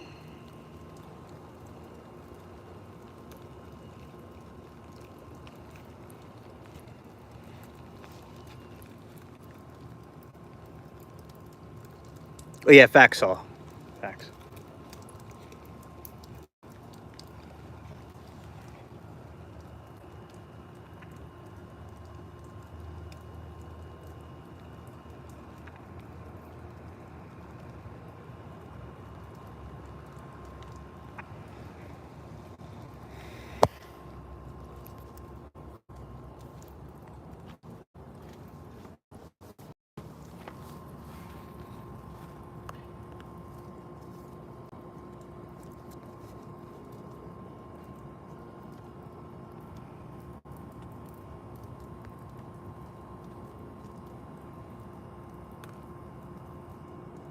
Oh, that's good. That's good. I heard about the trial starting this week, and I heard about one. I didn't know about there's two of them, so that's good to know.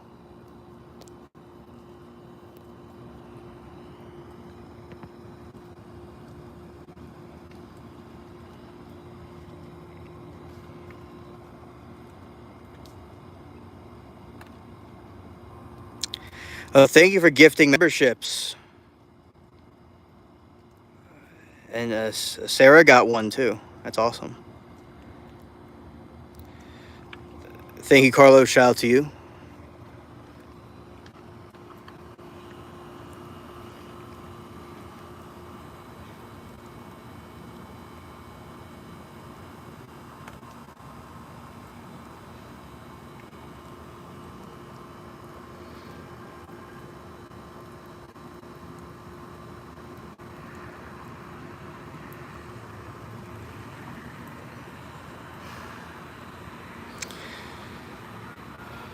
Mark said watched a bit of David Wilcock today, and he said 250 underground military bases each 65,000 people could fit each.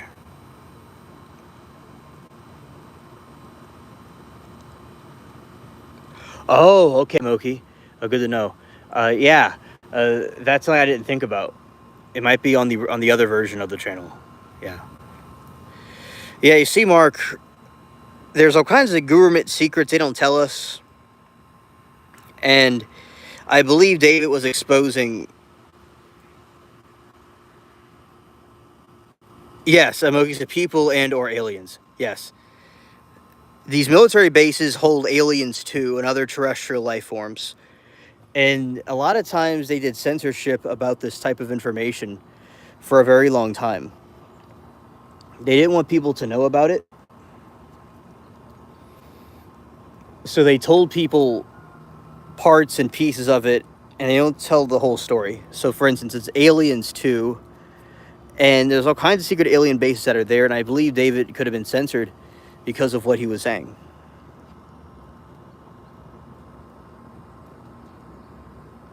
Yeah, and I believe it. You know, there's 35 different types of alien species. Yeah, definitely.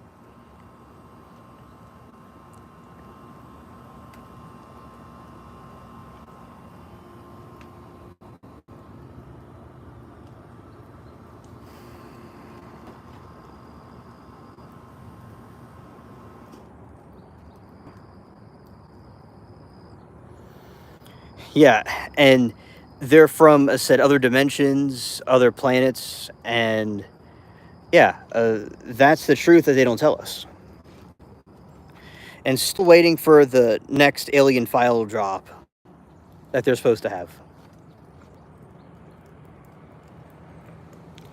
Moki said the Nordics are out here in the Nevada desert. Oh, good to know. Yeah. And yeah, there's lots of activity in Nevada. And I'm sure that they're doing a lot of different co-experiments and tests with our government. Yeah.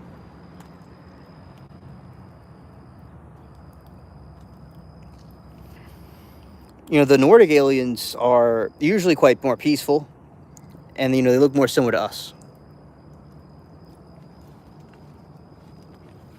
So, yeah, definitely, I am aware about them in Nevada,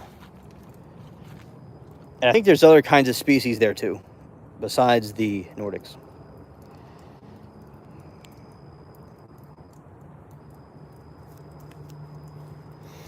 Moki said rumblings online that Trump was supposed to give a speech on the 8th. Oh, that's awesome.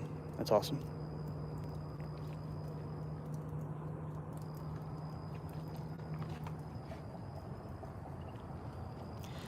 Sort of lost me when he said he was flying around planets. May he R.I.P. He didn't fake it. Yeah, and you see, rest in peace to him. There are ways people can either be abducted by the aliens or they could have a vision about it. There's a couple different ways it can occur. And in this day and age, with all the different conspiracy theories coming true, I'm not surprised if something far out like that is a thing. Yeah.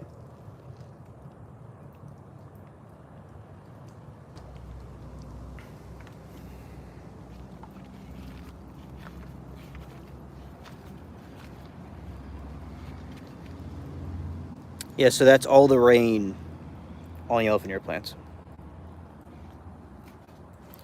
Very peaceful scene.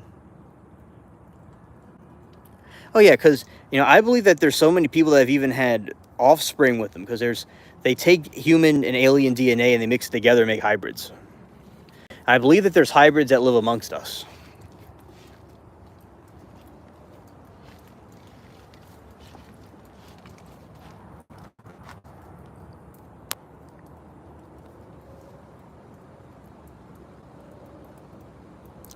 Travis Walton said he was taken to an alien base, or at least hangar or something. Yeah.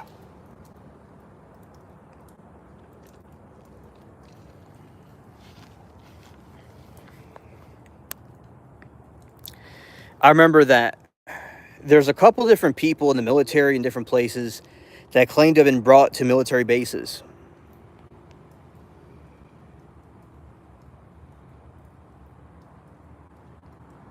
Absolutely, Mark. Yes. So I do believe with these different sightings where people are coming out. You see, a lot of times it was like a taboo to be into aliens and talk about it. And there's classified information, but there's whistleblowers that have talked about meeting the aliens and seeing them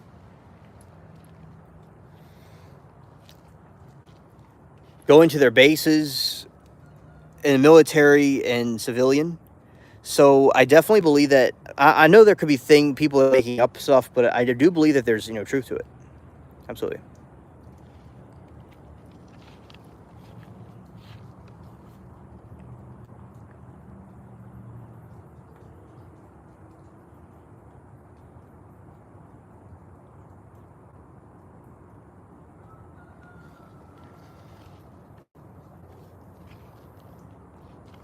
Oh yeah, a lot of times the book and the movie are extremely different. It's like that with Harry Potter. But yeah, definitely.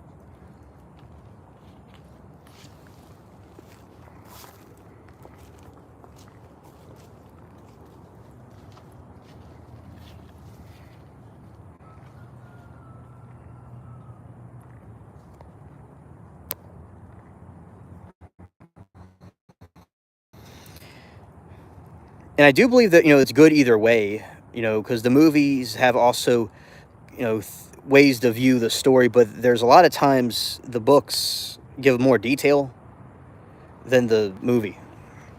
It's almost like the movie gets an artistic license to do what it wants to do with the story.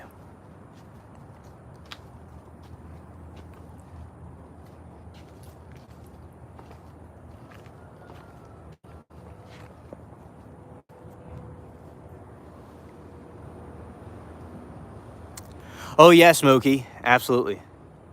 Yeah, the new the new channel about trials and true crime stuff. Yes.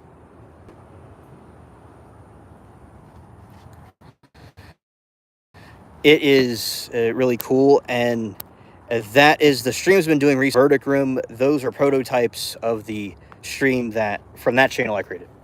Yeah, and I appreciate it, Moki.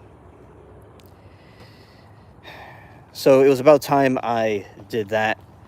The spaceship has eclectic topics to it, but I did want to make another channel about dedicated completely to the true crime stuff. So when people see it, they'll say, "Okay, this has to do with true crime stuff."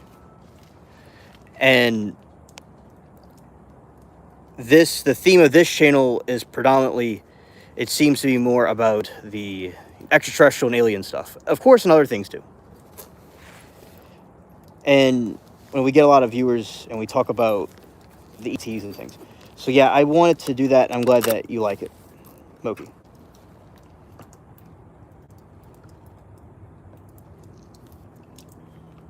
Okay, plugging myself in here. Okay, good.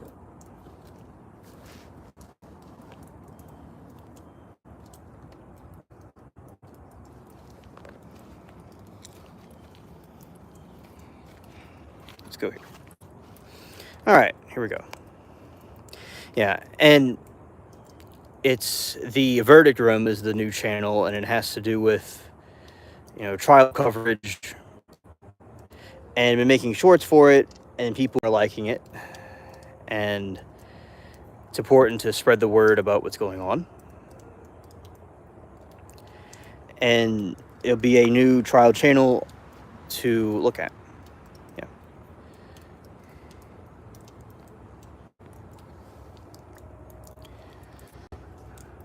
All right. And yeah, because that looks like an angel wing right there. Besides the aliens and UFOs and stuff we talk about, the trial stuff is certainly a passion of mine, and I certainly will be making a post about it for the other people on the channel and aliens alike to see it for themselves too.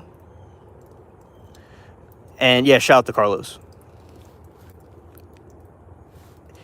And yeah, it just, and you know, I was actually very into politics in the beginning, and I saw so many people in these trials that were united in spite of their differences and stuff, and I just it was moving to me because there's a lot of harsh things that have been going on over time politically, so it was nice to see people coming together. So that's just something I really liked about the trial communities.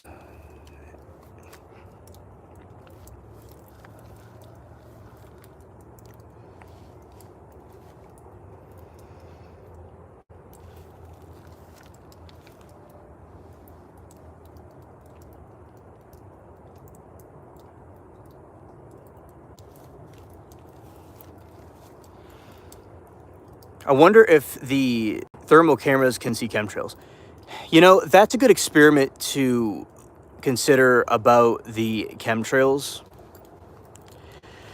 because there's certainly things in it that are not good. My opinion, and also whistleblowers have said there's things in it that are bad. So that's something, if the thermal cameras can pick up anything weird about them, that would be, good to know. I have to look into that. And yeah, because, so far we've not seen any chemtrails. We're just seeing regular clouds. Now, sometimes, apparently, when chemtrails are dropped, they're able to make things distorted and to do stuff with the weather. So I was told about cloud seeding during the hurricane that happened when I was little. They were telling me that they could drop a seed, a giant like capsule, into a storm and make it more powerful or make it less powerful. So they thought that was cloud seeded. Now that hurricane, it seems like it, in my opinion, it comes from the Bermuda Triangle. That's like right where it came from. So there was something supernatural about that place, and it definitely had a devilish effect. But yeah, it was just crazy. It was like it went curved around, did a U-turn, did another U-turn. It was just had like a mind of its own. But if it wasn't for that storm, we would not be in this garden. We would be down in that direction, over in that direction.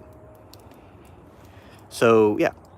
Anyway, so definitely with chemtrails, it could cause storms. There was a flooding that happened a couple years ago. Not a couple years ago, like a year ago or a year before. And this flooding that happened, it was in Texas. They believe that cloud seeding may have caused it. Absolutely, Mark. They can be shady. We see that a lot. And also sometimes prosecutors can be shady too. I mean, I'd say one of the biggest things to the public would be a prosecutor over a lawyer. For a public, like a person, like a civilian. Because like when someone gets arrested or something, the prosecution would bring that against a civilian. So yeah, the prosecutors too.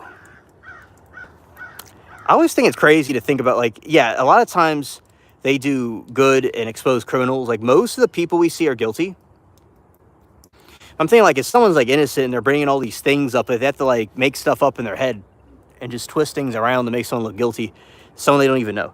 So it is kind of, like, interesting to think about the psychology about how it works, but it's something that it's how our system is. And yes, they can be shady. At the same time, besides them being shady, they could also bring justice and closure to families. And I will say there are a lot of criminals that are very sick and shady too. I mean, there's people that will off their husbands or boyfriends or wives or kids, and they need justice. They can't just get away with it and you keep repeating it. There's Ezra McCandless, and she stabbed the dude 16 times,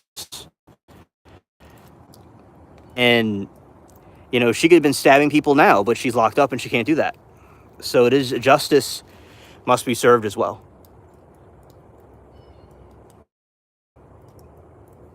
Oh, that's very cool. And I see that a lot during trials too. What you're looking at right now resembles Windows Bliss. The way the sky looks and all, yeah.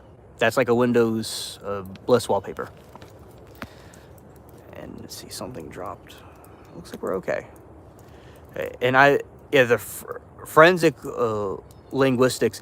Yeah, there's so much that can be seen with that, and it can show you if somebody is doing, X, Y, and Z.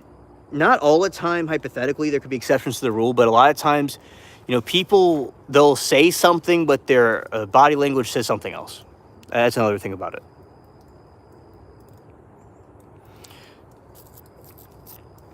And basically all kinds of forensics. I think I know what you're talking about, Mark. That's a good channel.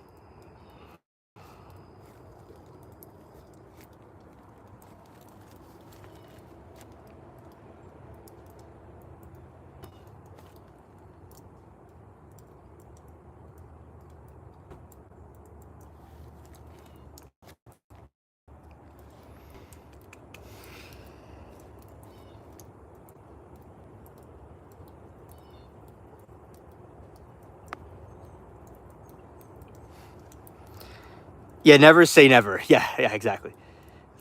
Yeah, I mean, the forensics they use, especially, I'm into tech stuff, and the forensics that is used in research of people's search history, a lot of times what incriminates people is their search history. People are not really thinking of that, and it causes them a problem. And that will bust people. The people will look up, people can look up weird things on the internet, but some people look up how to get, how long does it take to dispose of a body, what materials to use, and they'll list items, and they look at the crime scene and they have all these items. And I will say that even although Apple has this thing about them, when they don't give out the encrypted information, they're still, with the forensic tools and technology, they're still able to get the searches. So that's something that they're still able to bypass and look into. They'll get the IP addresses and they'll go and search everything.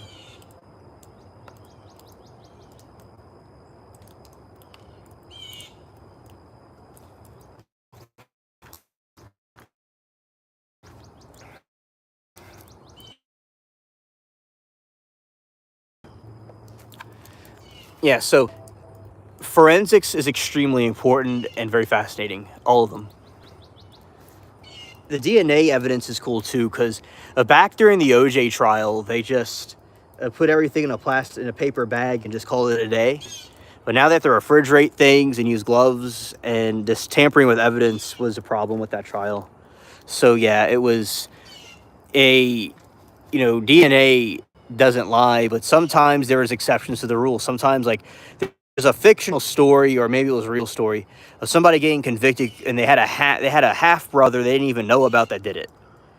So it's possible that there's like exceptions to the rule where it could look like something, but it isn't.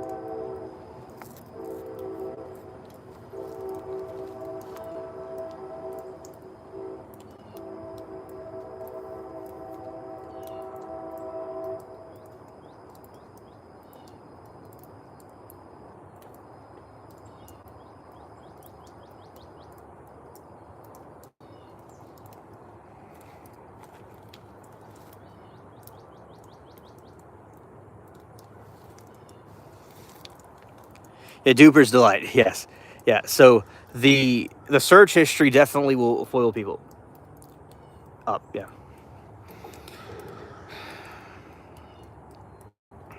Like, they can, get into all the devices that they need to get into and call it a day. Yeah. Even with Epstein, like, he had his stuff on Apple devices and he thought it was safe, but the thing is that it was not encrypted, so they got into it and they found his emails and texts and things, and they were able to get through everything. Yeah, but in the hard drives. So it's not like with people. There are ways people can hide with different types of computers and search browsers and stuff, but a lot of people don't do that kind of thing. And of course, I've never done that, but I just know about that because of my interest in tech.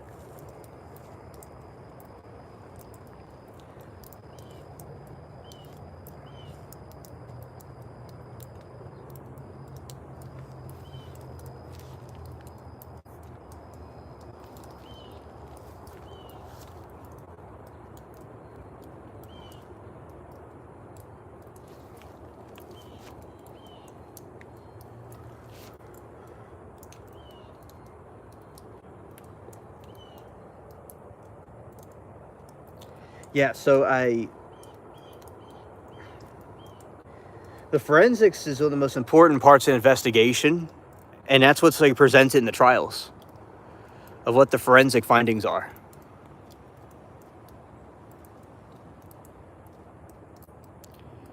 Because that is the key to everything. You know, if there's not enough evidence, even if someone did something, if there's not enough evidence in forensics, you have to find them not guilty, usually. You know, in the trial we were watching recently, there is no cup present.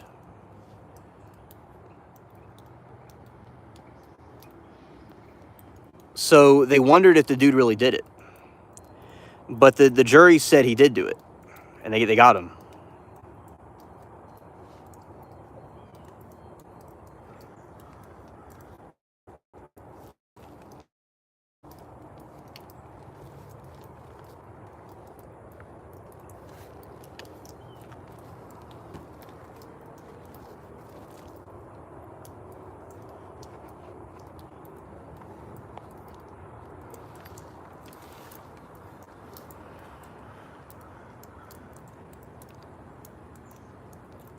So that's a hawk right there. Yeah, so and sometimes a jury can make a decision even if the evidence is there or not there, because they can just see logic, you know, because you could make some tricks, like you were saying, Mark, they're very tricky. You could make some tricks and make it look like someone's guilty or not guilty, and the jury could say, you know, this is what it is, even if they say it's not.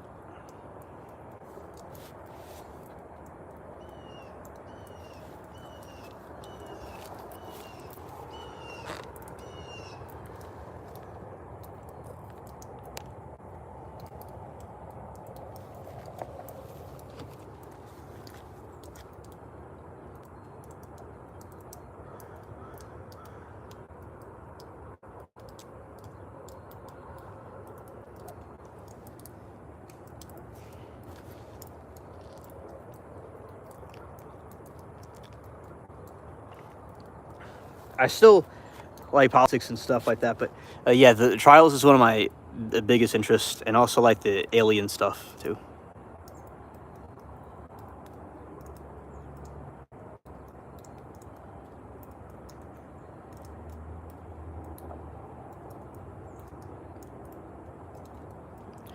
Mark said, I watched a ton of body language, now like listening to words, tones, slips in speech, volume, breathing, and heart even people's. Yeah, all that's very important. And sometimes it can mean someone's nervous or something else. Yeah, it definitely, the body language is saying its own story, you know, about whatever's really going on. Yeah.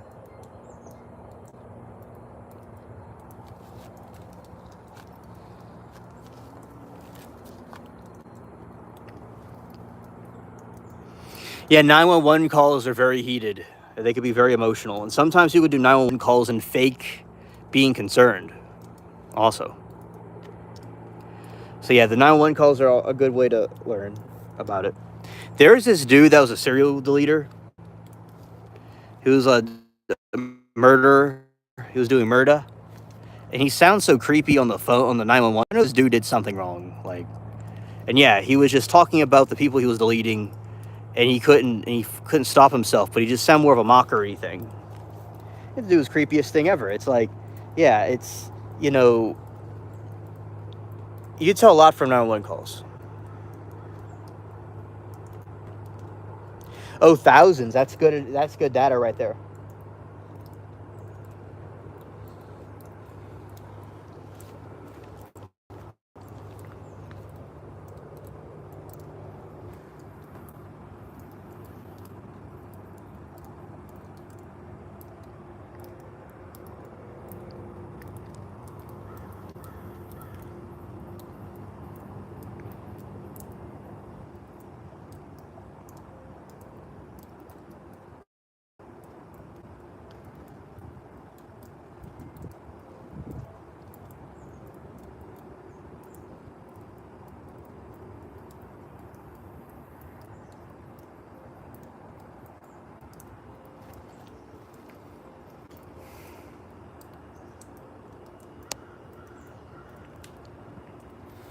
when you get, thousands of calls, there's people that can get very frantic and people can be very calm. But there was a 911 call during the one of the trials. It was this dude's baker's ex-wife. He also was a stepfather.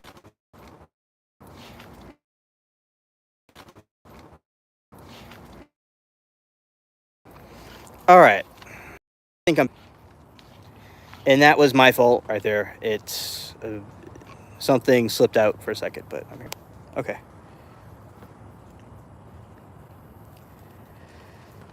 Yeah, so in the Japanese culture, they're more stoic than people usually might be, so they're more calm, but it doesn't mean they don't feel emotion, though. It's ingrained in their philosophies and their meditation practices about that. Why the Japanese are very calm.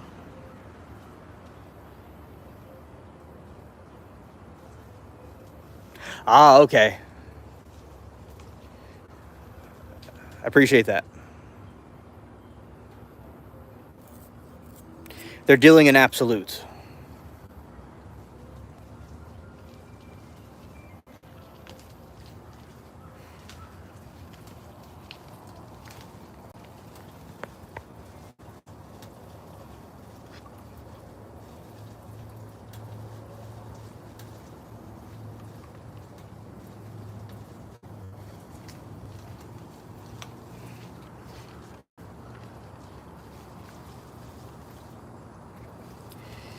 Yeah, and they're able to, their meditations and their different samurai and the different types of people that existed throughout time.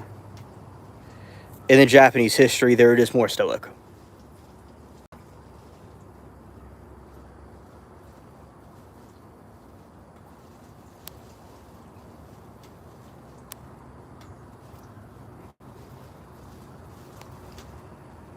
All right, cool.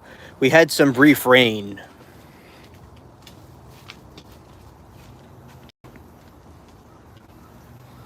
It was very nice looking on the plants.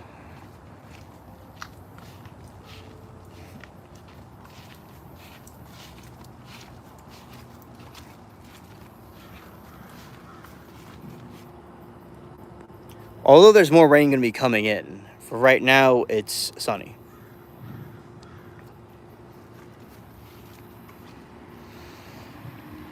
People don't understand. It's like body language and the things you say, are very important to people that know those types of things. Even if they're not guilty of something, they may say something that you're not needing.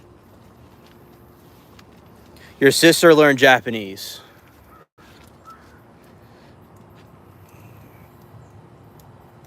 Yes, I have learned some of it myself. I have some close friends from there.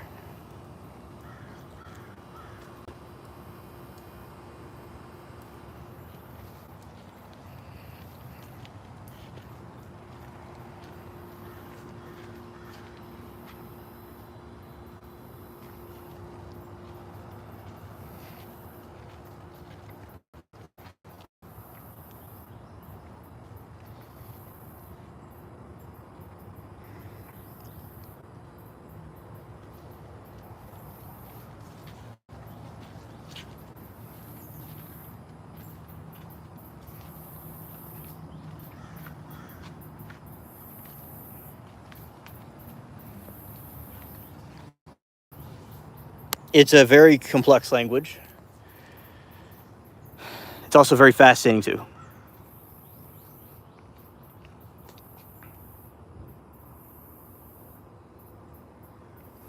More of the sunrise right here.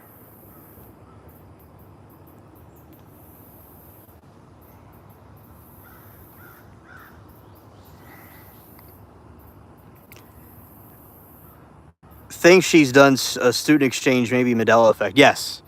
Yeah, the Mandela effect.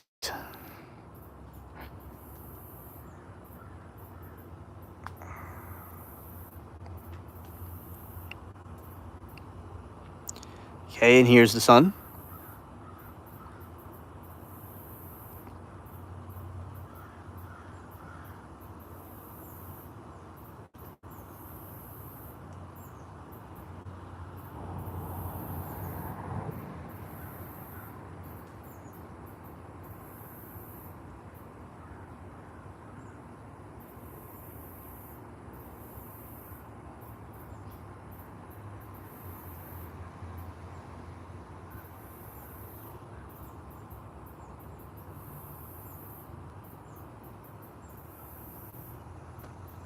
Oh, it is interesting.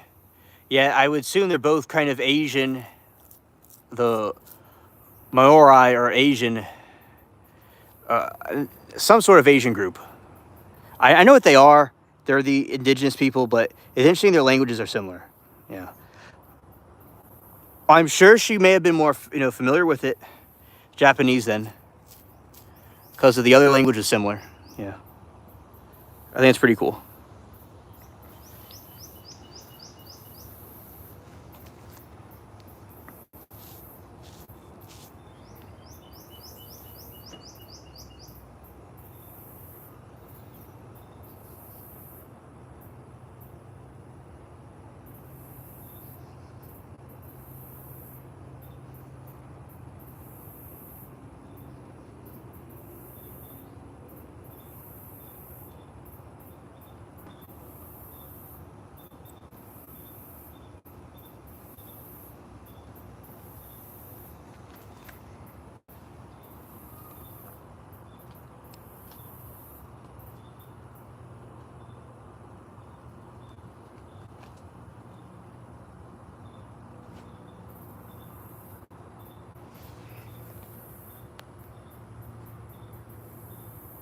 Taiwan.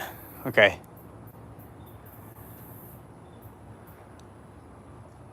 Let's see some more of this.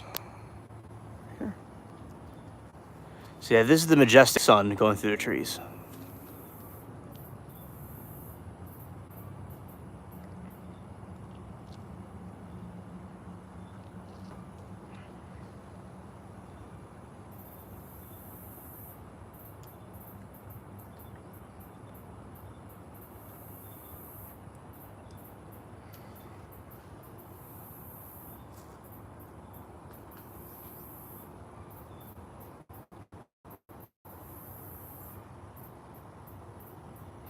Yeah, Taiwan's pretty cool. I like that place too.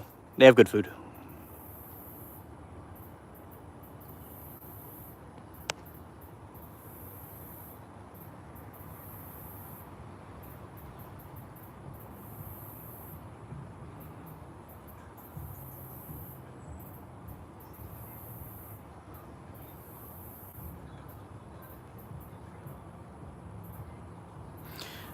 Maori go to Waikiki when they pass away. Apparently, that's Hawaii. Oh, interesting. Interesting. Very cool. Well, their islands, those islands are probably related. I mean, I would say those people that were traveling those seas, those oceans with those little tiny, wooden boats they made out of sticks are very incredible. I think they're Polynesians. And I think I got that right. I could be wrong. And they say they went on these little boats like Tom Hanks did in the Castaway thing, and they went on these boats and went to these islands. That's how they got to Australia and New Zealand and Hawaii, these different island people, because they were going to go on those seas. That took a lot of courage and faith, and they believed in gods, that protected them. They believed in a higher power, and I think that's very cool that they have similar customs.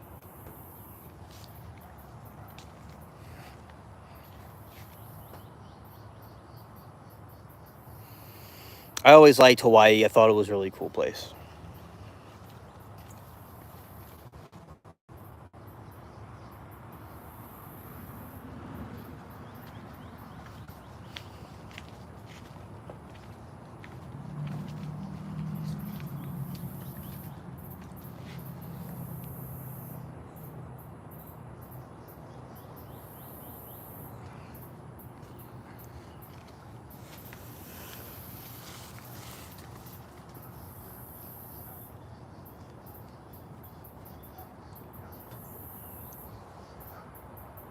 Looks like there's more rain clouds coming in,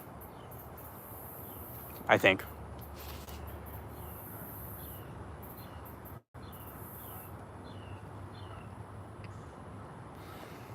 That is the path of the giant plant at Jurassic Park. Yes, stars lead the way. That is true. Arg. Yeah. The stars were very good for people to use to get to different islands and places. And they were very, like, the Vikings used them and other people used them as navigation tools to go across. I mean, that had to be a beautiful sight to see, going across the beautiful seas with the moon and sometimes just stars by themselves with nothing. That was pretty cool.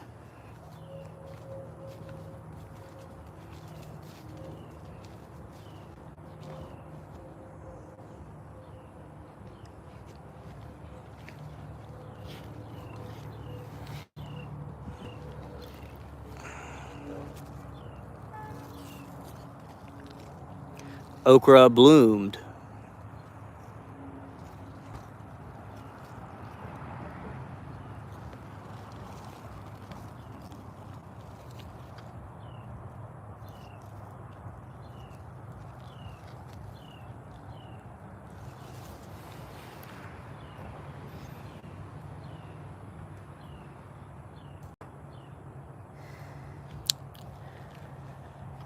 I don't think I see that here.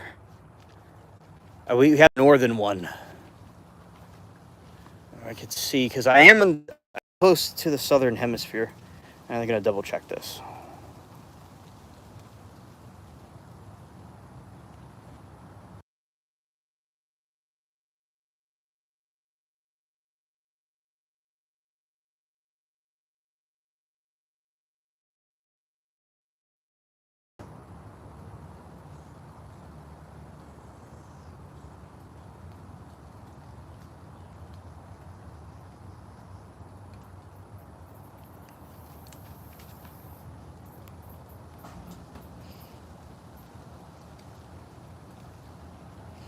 You know what? I might be able to see it, possibly. Maybe. Not likely. Okay, so Hawaii, the southern Florida, or Texas.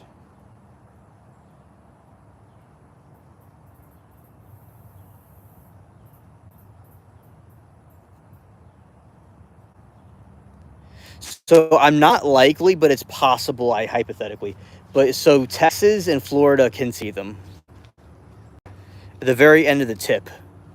I might be too far up north to see it, but I'm close to it. If that makes any sense. Because I am very, very down south.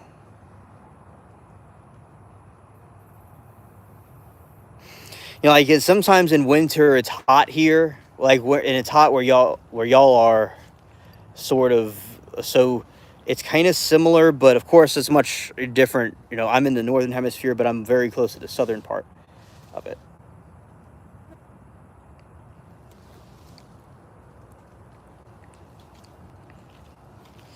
So the very, very bottom tip of Texas and Miami can see it.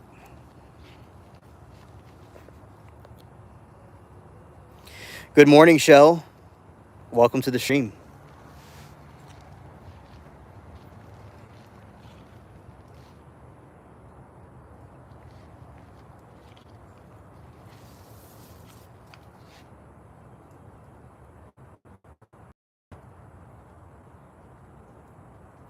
Oh, good morning, Grace. Earlier we had some rain fall on these elephant ear plants.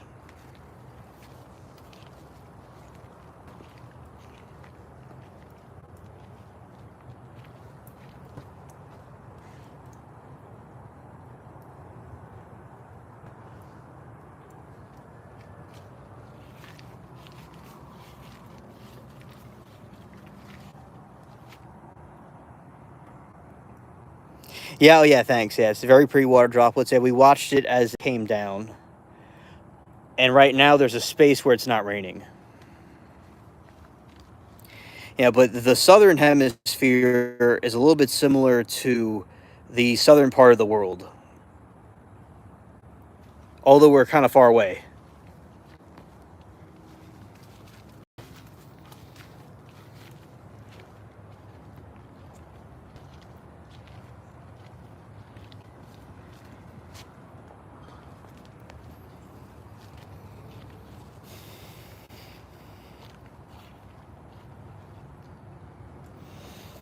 Yeah, these are some more of them.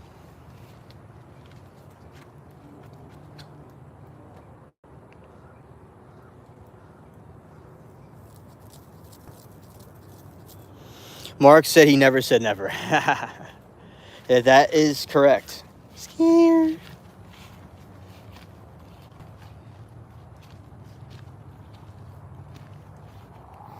Okay, so here's a flower of okra blooming. It's pretty cool. And it's been getting a really good harvest so far from the okra.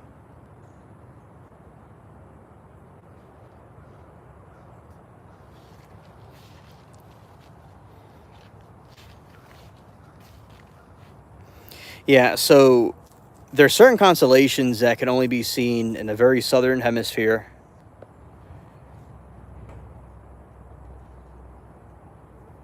You love okra. Yeah, me too. It's a very delicious, and a lot of people up there dislike it. Okay, interesting. Oh yeah, there's all kinds of different culinary traditions and food traditions in different places. But yeah, I'm glad that you like it. It depends how it's cooked. I mean, if people can fry it or pickle it, put it in soups, I don't mind eating it raw, although it is very slimy. But it doesn't bother me. To me, it adds more texture.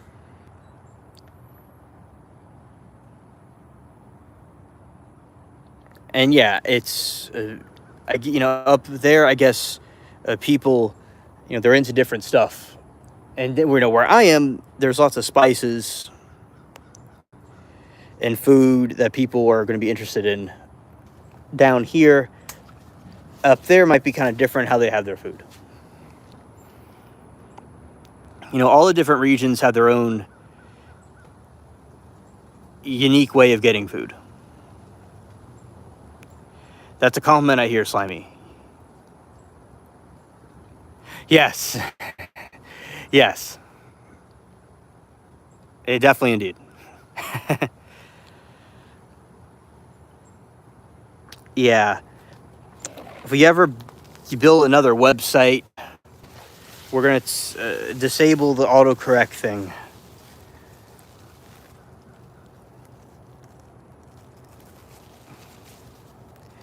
Yeah, this tree is getting huge. I mean, this plant's getting huge.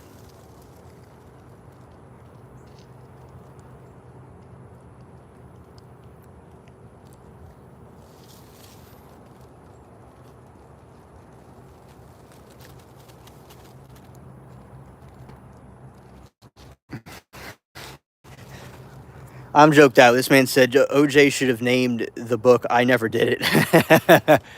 That would have really given the message.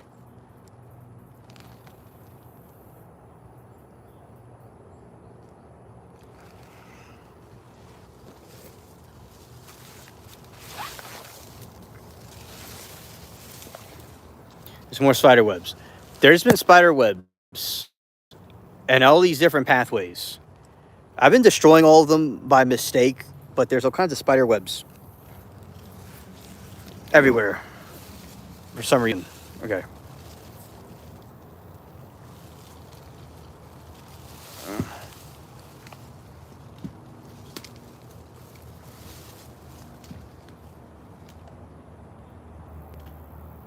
scared.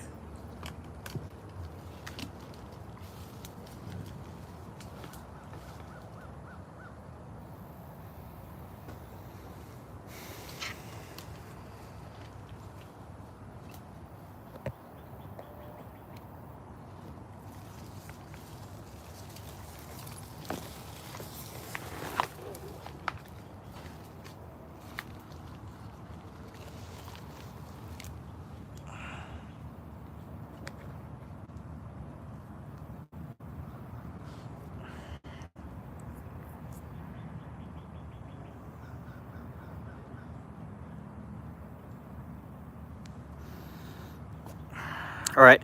So right here, we're observing this, and it is not filled up with water because it rained a little bit. But when it rains a lot, it's going to cause it to overflow. Well, not overflow, but it's going to be flooded. Yeah. So far, the crawfish crawdads are just sealed up in there still.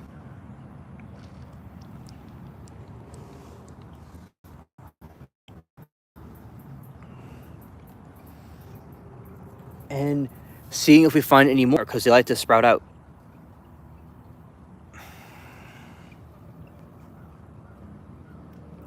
Yeah, he is camera shy. And the reason why they seal them up is he's camera shy. And he is just bottled up in there because it makes him more humid. You know, humidity, he likes to be humid. The humidity helps his shyness. You know, we definitely would like to see him, not on a dinner plate, maybe a little bit, but not as much as we would think. We want to see him and get his autograph. Definitely.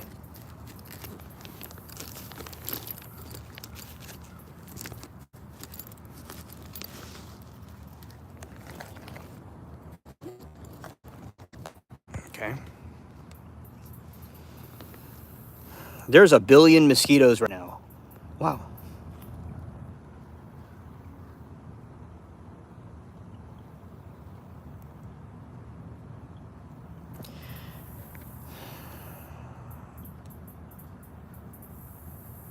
Yeah, it's, 2 billion mosquitoes. A trillion mosquitoes. Scared. Okay. But I'll show you what I'm talking about, about these things. In this exact spot.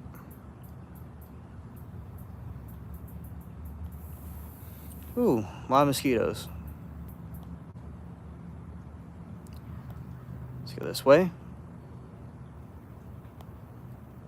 Down here.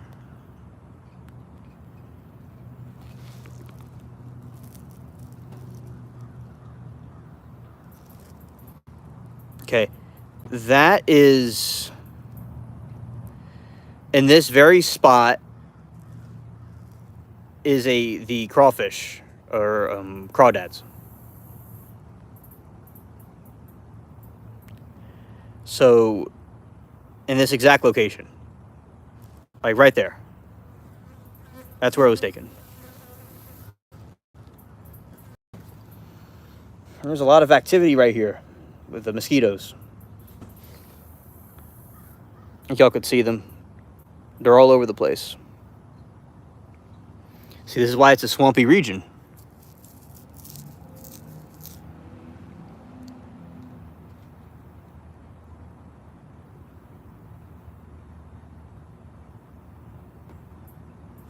Scared. Oh yeah, I know, right, Mark?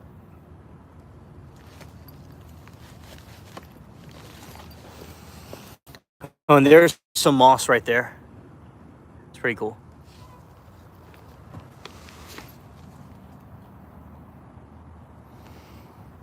Oh, that is good, Grace. Yeah, right here, they are all here. All the mosquitoes in the world are here.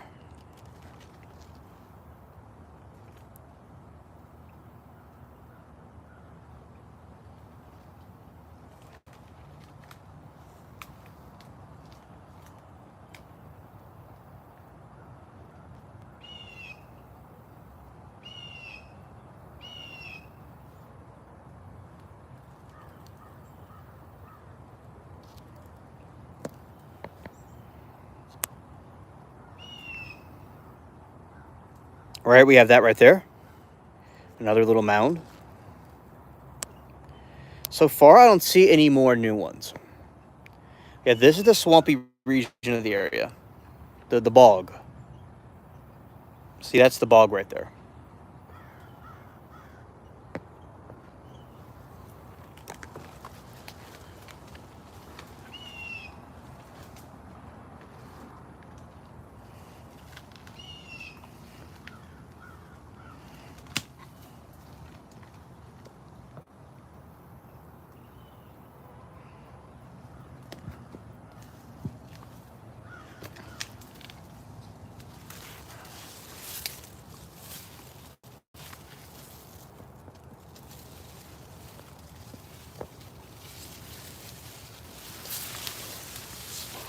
Yeah, and this is the Jurassic Park part. Okay. And now going through here, there's a little lizard, not a snake, but it looks like a little lizard thing that was going through there. It wasn't a snake, but it looks like a snake.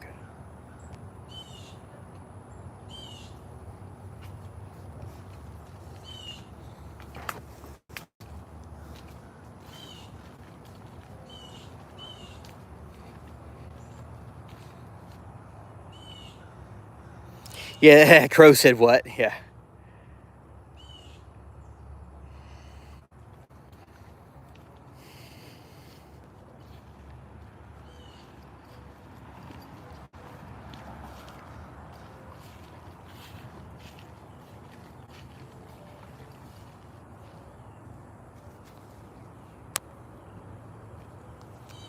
Here is Claude having a slumber.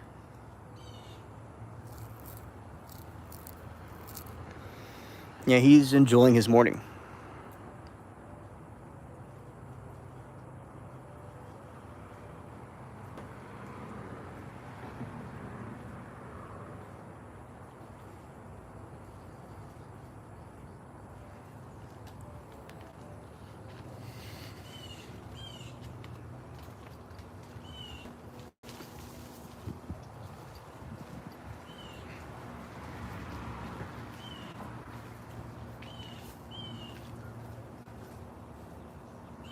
Here's another one.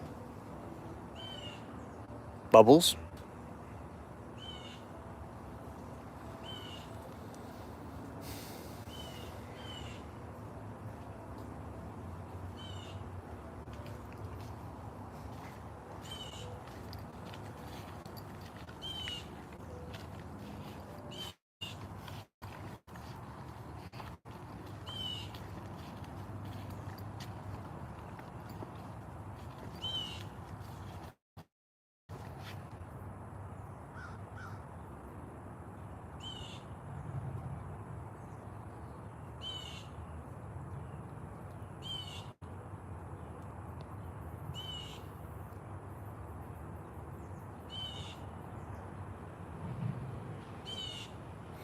Very cool flowers, by the way. The squash plants are doing pretty good. They're young, but they're doing, they're doing well. It looks like more dark clouds are coming over. So, yeah, we are seeing today the spaceship clouds that are coming over.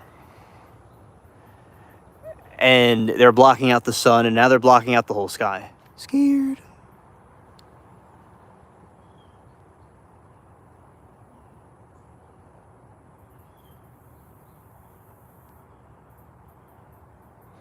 Hello, Doe. Have you seen the dog whisperer guy? Wonder if he's still alive. The way he handles pit bulls and scared. Yes, that I don't know. I knew who you're talking about. It was very talented what he did. Yeah.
Yeah, Doe, good morning.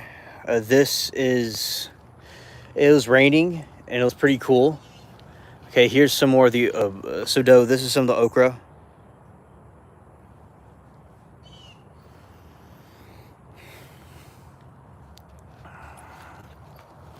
You see, that's an okra flower.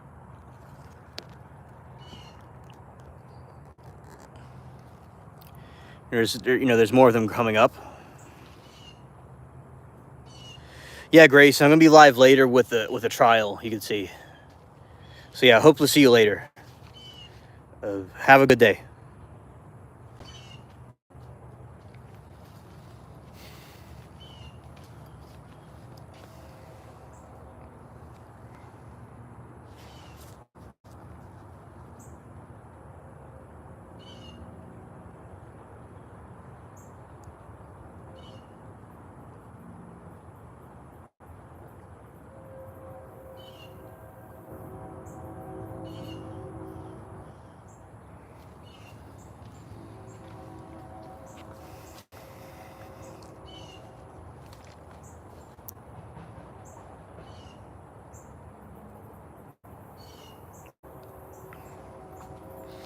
Yeah, I'm very pleased with how the okra went.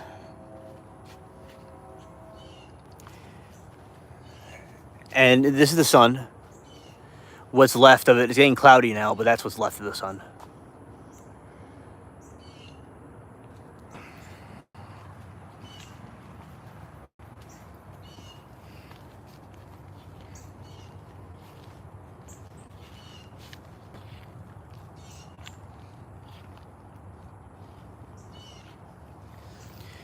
This is broccoli.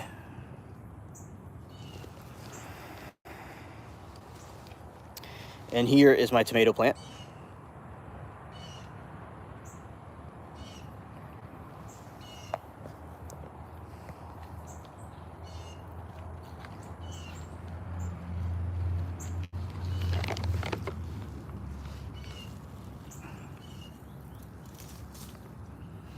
You see, this is a rare situation in my live stream where I'm actually doing gardening stuff. Okay, just weeding out things. You know what I've done before? I've accidentally pulled out plants. I'm doing this. So I gotta be very careful. I have done that many times. Okay. There we go. All right. It's all better.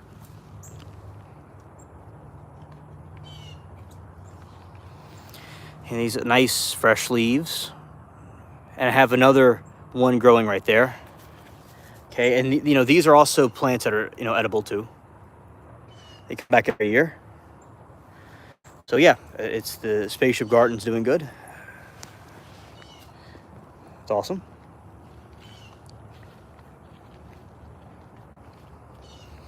And our pumpkin's growing big.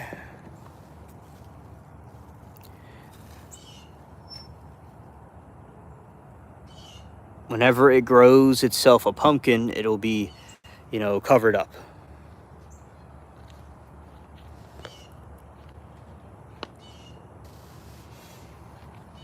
Yeah, so that is, some pretty cool things about this garden tour. Yeah. And see, this okra has given lots of nice plants. So what I mean by that is it's given a nice harvest. Probably growing some peppers in a pot. I usually grow the peppers in a pot, but that is one of the tomatoes. And this other big thing is like a pumpkin patch and a squash patch at the same time. Yeah, the Amazon.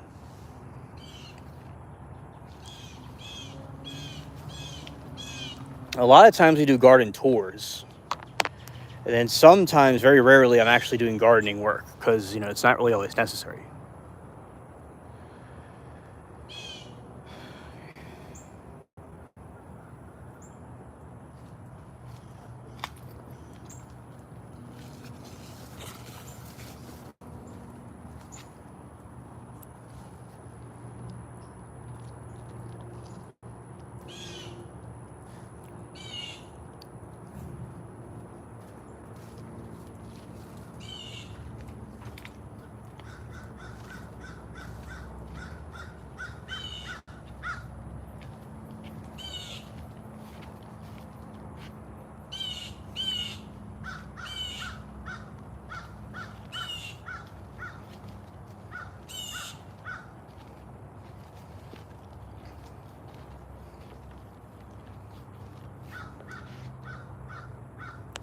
Yes, I'm going to watch out for the reptilians. The reptilians is something that could certainly be plaguing the,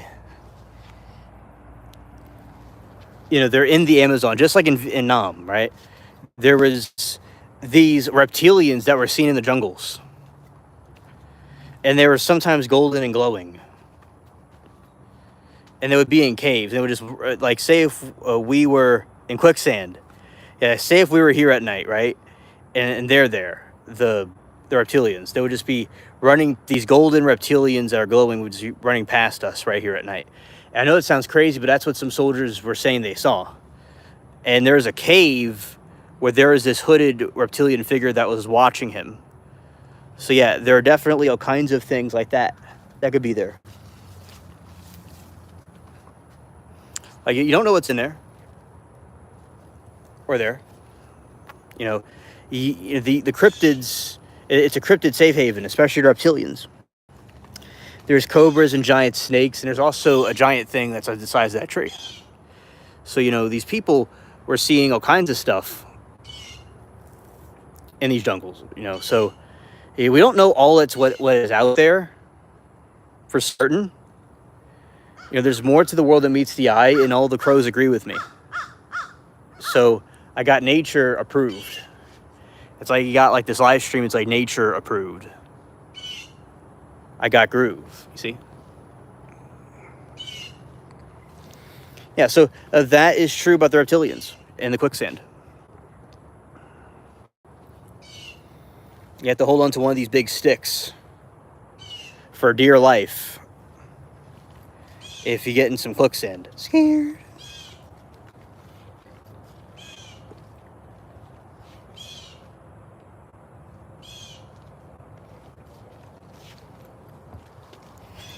And we heard Mr. Mockingbird earlier, but he's touring the neighborhood. He didn't stay with us for long, but he's still here. And that's some crows being political. This looks like a mossy oaks type camouflage right there. And that is moss. It's not Spanish moss, but it's just regular moss.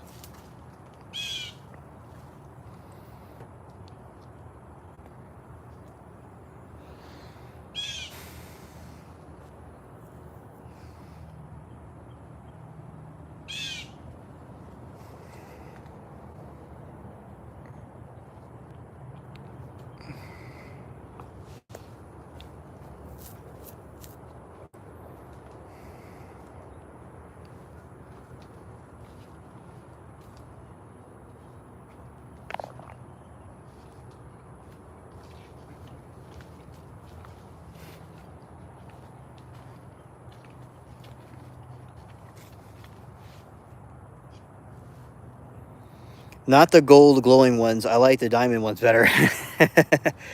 Yes, the diamond ones are superior because the diamond ones they illuminate the night and they do a little dance as they just kind of pass by, and it's funny and entertaining. Or being fired at by little people. Like, there's people in these little holes and ditches and coming from all over the place. The diamond ones make it a little bit more entertaining, and they also deflect bullets too. So that's the cool thing about the diamond reptilians.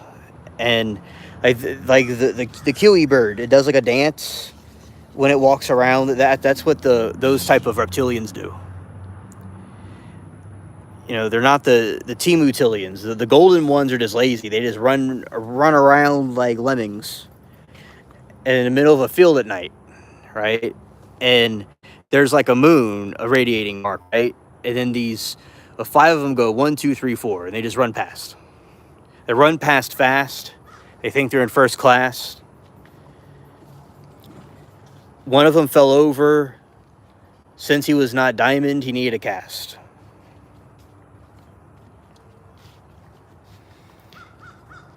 He even got a rash. So there you go. So that's why the diamond ones are better than the golden ones. Don't get me started on the silver ones. Scared. Silver ones are a whole other level. So that is some truth right there. Some truth.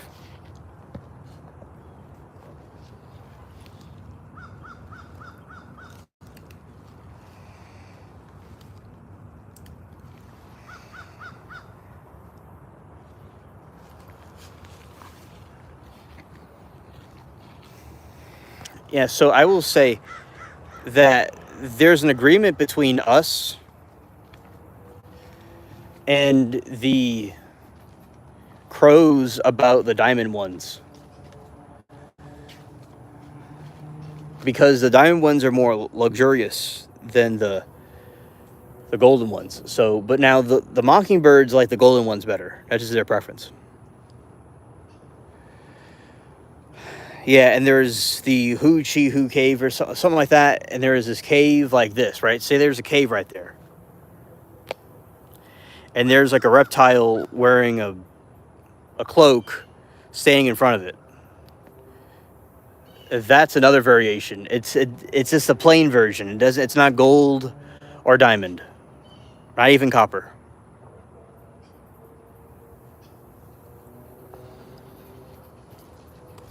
It's just really, really something else. It's like that one just doesn't care. He has his hood on his head, and the hood just gives him more authenticity than all of them above. That's what it just basically seems to me. That is what it seems to me.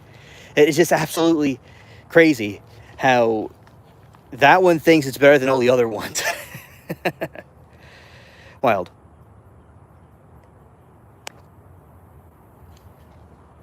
It's like a diamond in the rough. So those are the reptilian cryptids from Southeast Asia for everybody to know about. It's a great way to just start off the morning or be scared at 11 p.m. at night. And oh, thank you, Doe. That's very nice to say. Yeah, we're in the Garden Live. We're talking about cryptids and many other things. You see, like, this is a secret passageway.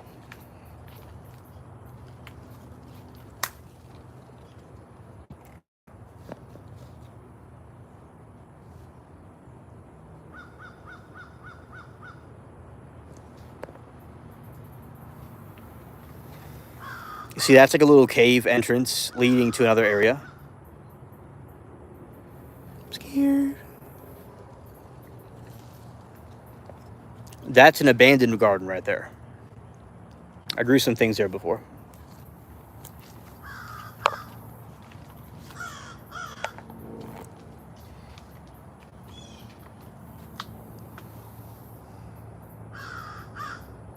And you see, it's those crows in there that are talking about us. I'm serious, because they did a scientific study about them, and they really do talk about us.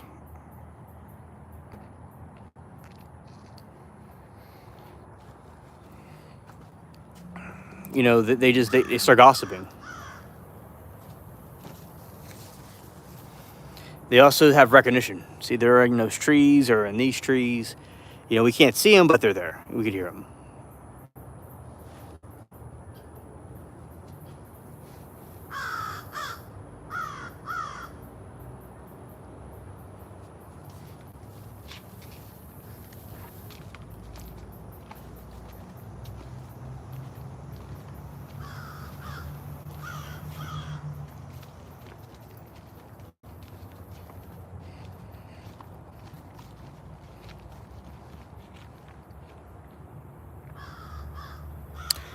You heard about the crows too, yeah.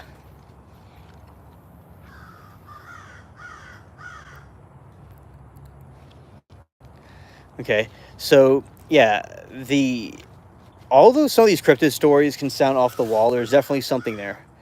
Yeah, but they're trying to say bread, milk, crackers, please. Yeah, okay. I'll right away, crows. I'll get your order right away.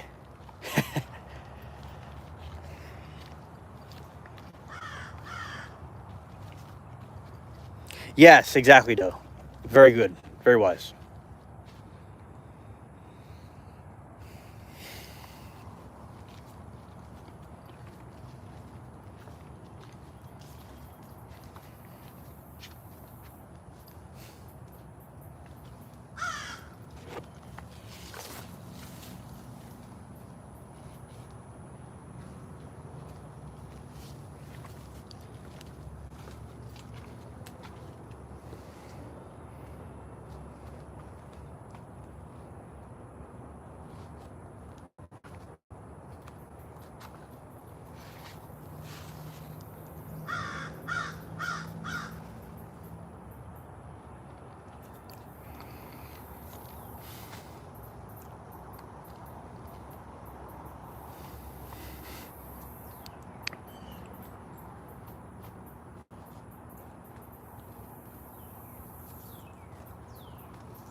Yeah, so this is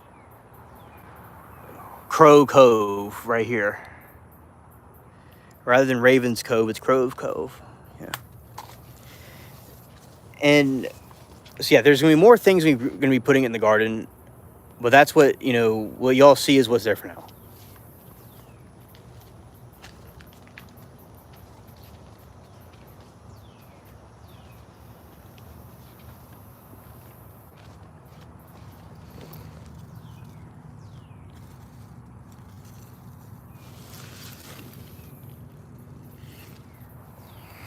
Okay.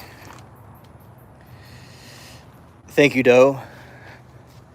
So this is my, sky right now. It's not really that sunny, but it's pretty cool. Okay. Cicadas.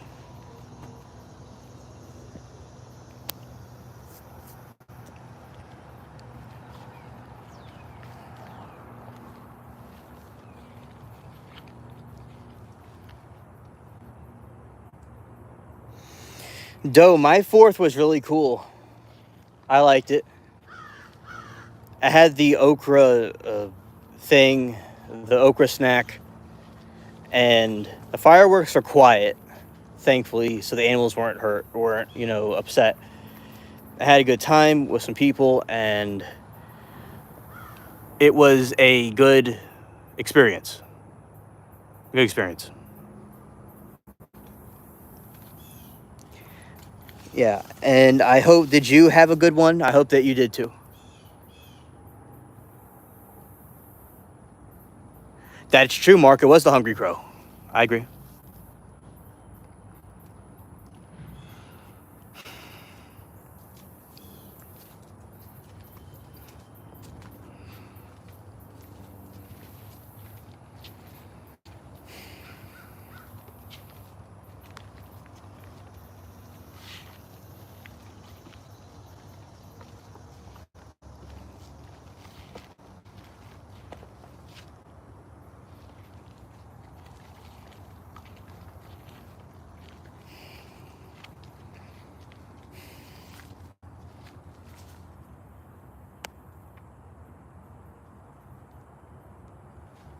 Yeah, so we know that the Hungry Crows are the culprit behind all those things. Indeed. All right, and those are some bigger ones, some bigger plants. Lush forest. Okay. Alrighty. That's great, Alien. My 4th was one of the best. I was with Judy Fran and Mr. Judy Fran celebrating and grilling. Oh, good that you got the grill. I remember when I was little, they used to grill. It was very good. I had some grilled hot dogs, actually. I had grilled hot dogs for the 4th. That's something I forgot to mention. But, yeah, it's very delicious. You had that. Awesome. Well, I'm glad you had a good time, too, Doe. That's a little bit of the sun peeking through the forest right there.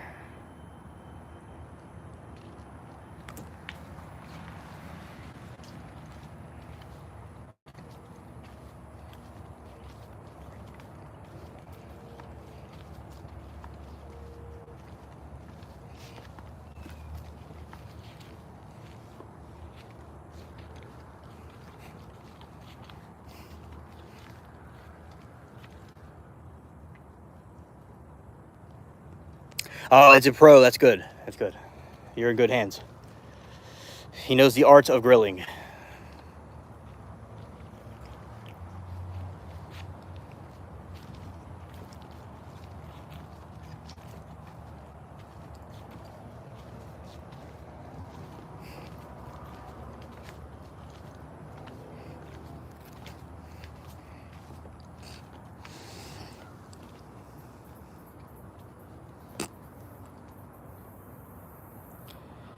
Yeah, so it's good to grill and have a good time with family on the 4th. Acknowledge the 250th anniversary of the United States. It's been through a lot, but we are still here. And we got to keep it that way because, it's going through some hard times. But I'm confident everything will be all right. Oh, good. I like to see that. He made a grilling short. I'd like to see that indeed. He was a. Um, it was very nice of him to let you do that. And you're a pro at taking shorts and filming things, so y'all make a good pair.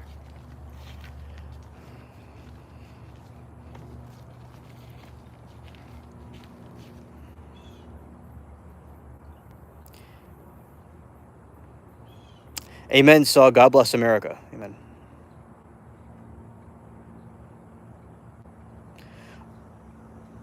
Oh, that's nice. That's very nice. Excellent.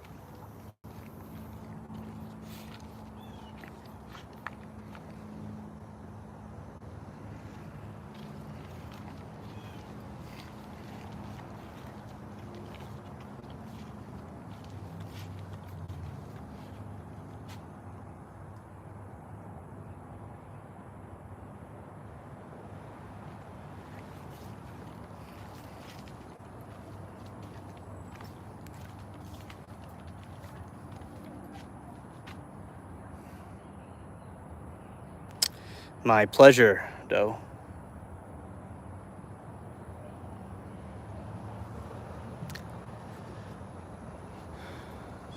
And this great country would not be the same if it wasn't for the people in it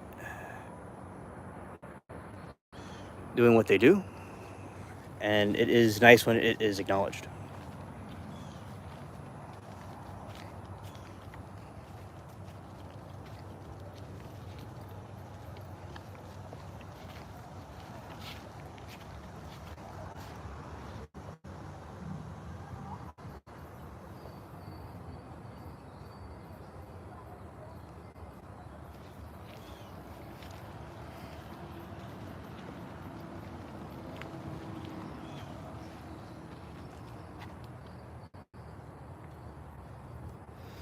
So as I said, we have the, you know. Oh no, Fifi, I didn't light up the sky. Where I am, it was very dark. I mean, it was very quiet where I am. Good to see you. It's different parts of friends I have in different parts had a lot of fireworks. In my area didn't really have it, but it definitely is a time to celebrate, indeed. So we just had times with, you know, say cooking,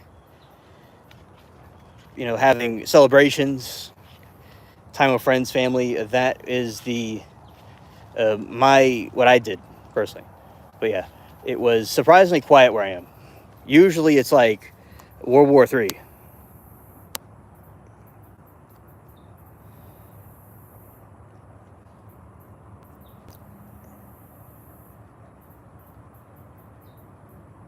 Yes, I agree, Fifi. Yes.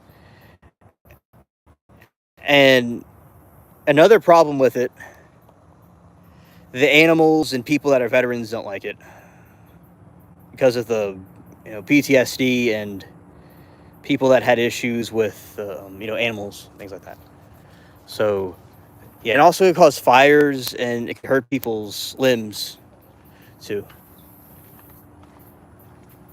But if people do that, it's fine. And I always like to watch fireworks. I think they look nice to look at. But it's not always good for the, you know, other critters and people. Yeah, but it was nice to celebrate it, and it's a great landmark to make.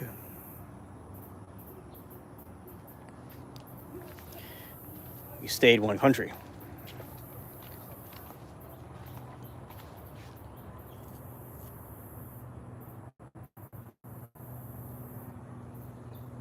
How many countries do you know where it's compulsory to join military? Oh, it is in a lot of places. Not in the U.S. used to be like that, but after the war in Nam, it was they got rid of the draft. But I don't know the numbers, but I'd say most of the, if not quite a few of the countries, it's compulsory to go into the military, especially the smaller countries. My grandfather in England was in the army of England because they had to go into it. He didn't see any action, but he was stationed in North Africa.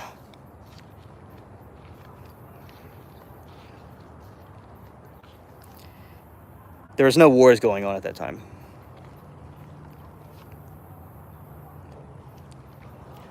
So yeah, just a lot of people throughout time would have been put in wars, including myself. I mean, most people would have been put in wars any time of history, but now most people are not put in wars or drafted in anything.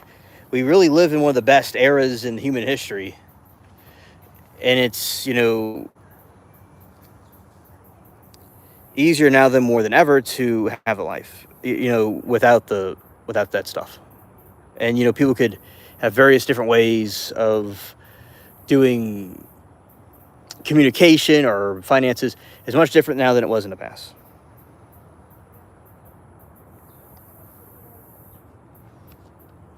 Okay, Shell. Oh, it's always good to see you. Okay. Yeah, so it is. So that is what I'm not too sure what the statistics are, but there's many of them are compulsory. It's also good for people to serve their countries and do what they have to do for them. I think that is good. If they so choose, because that's how a country is defended. And many people in the United States were veterans that sacrificed themselves for this country, which is important for it to be the way it is now.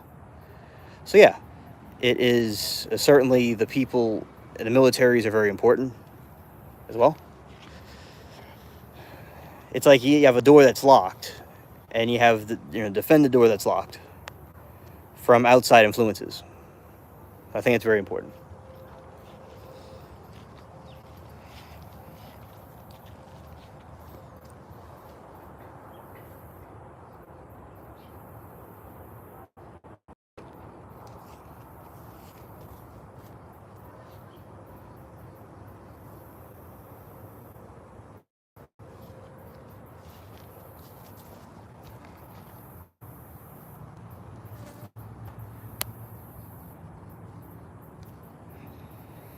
I'm glad that I'm in this country.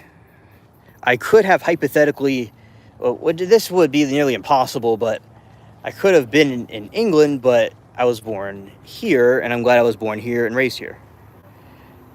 Never went to the other countries. So I said I am glad I'm here and nowhere else. There's so much that can be done in America. But that's why everybody wants to come here. It's understandable.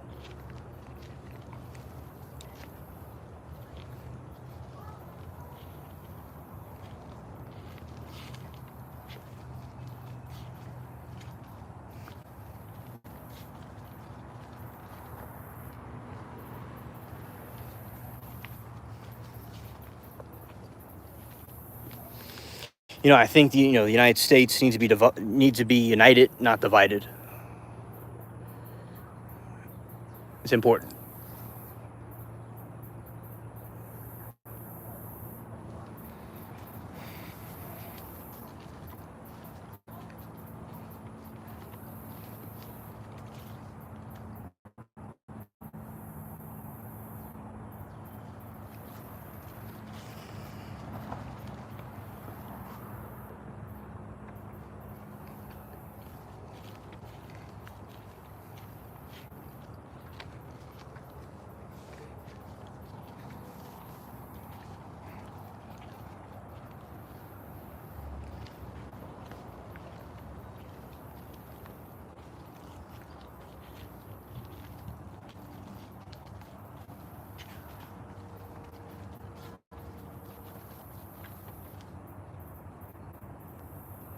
You got drafted to be a pirate. Arg. Well, we appreciate your service to New Zealand and to the West. Yes.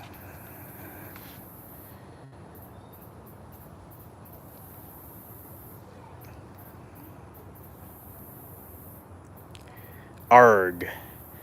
Being drafted to be a pirate is one of the greatest things we drafted to be. And I'm sure the high seas were very adventurous for you. You saw things most people would never see. So yeah, that's pretty cool. A lot of people that were in navies actually became pirates later on. So that's cool.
All right, so let's see.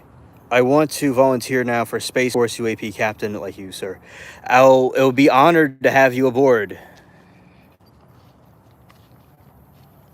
Yeah, the UAP forces, you can be captain of those forces, absolutely. Facts.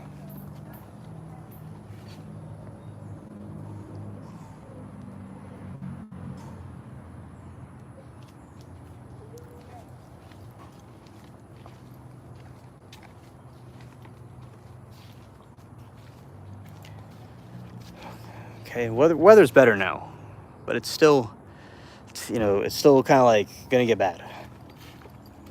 Okay. All right.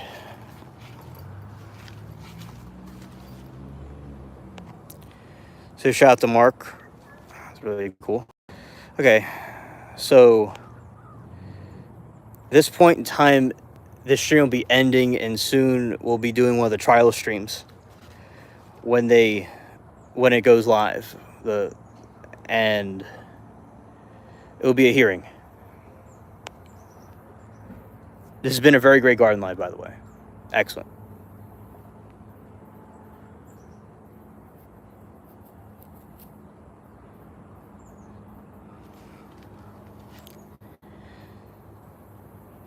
Everyone have a good day, good evening, good afternoon, wherever you all are. And thanks for watching. I'll see you later, Saw Girl, and Doe, Shell, everybody else, Fifi, everyone that came here. I appreciate every single one of you.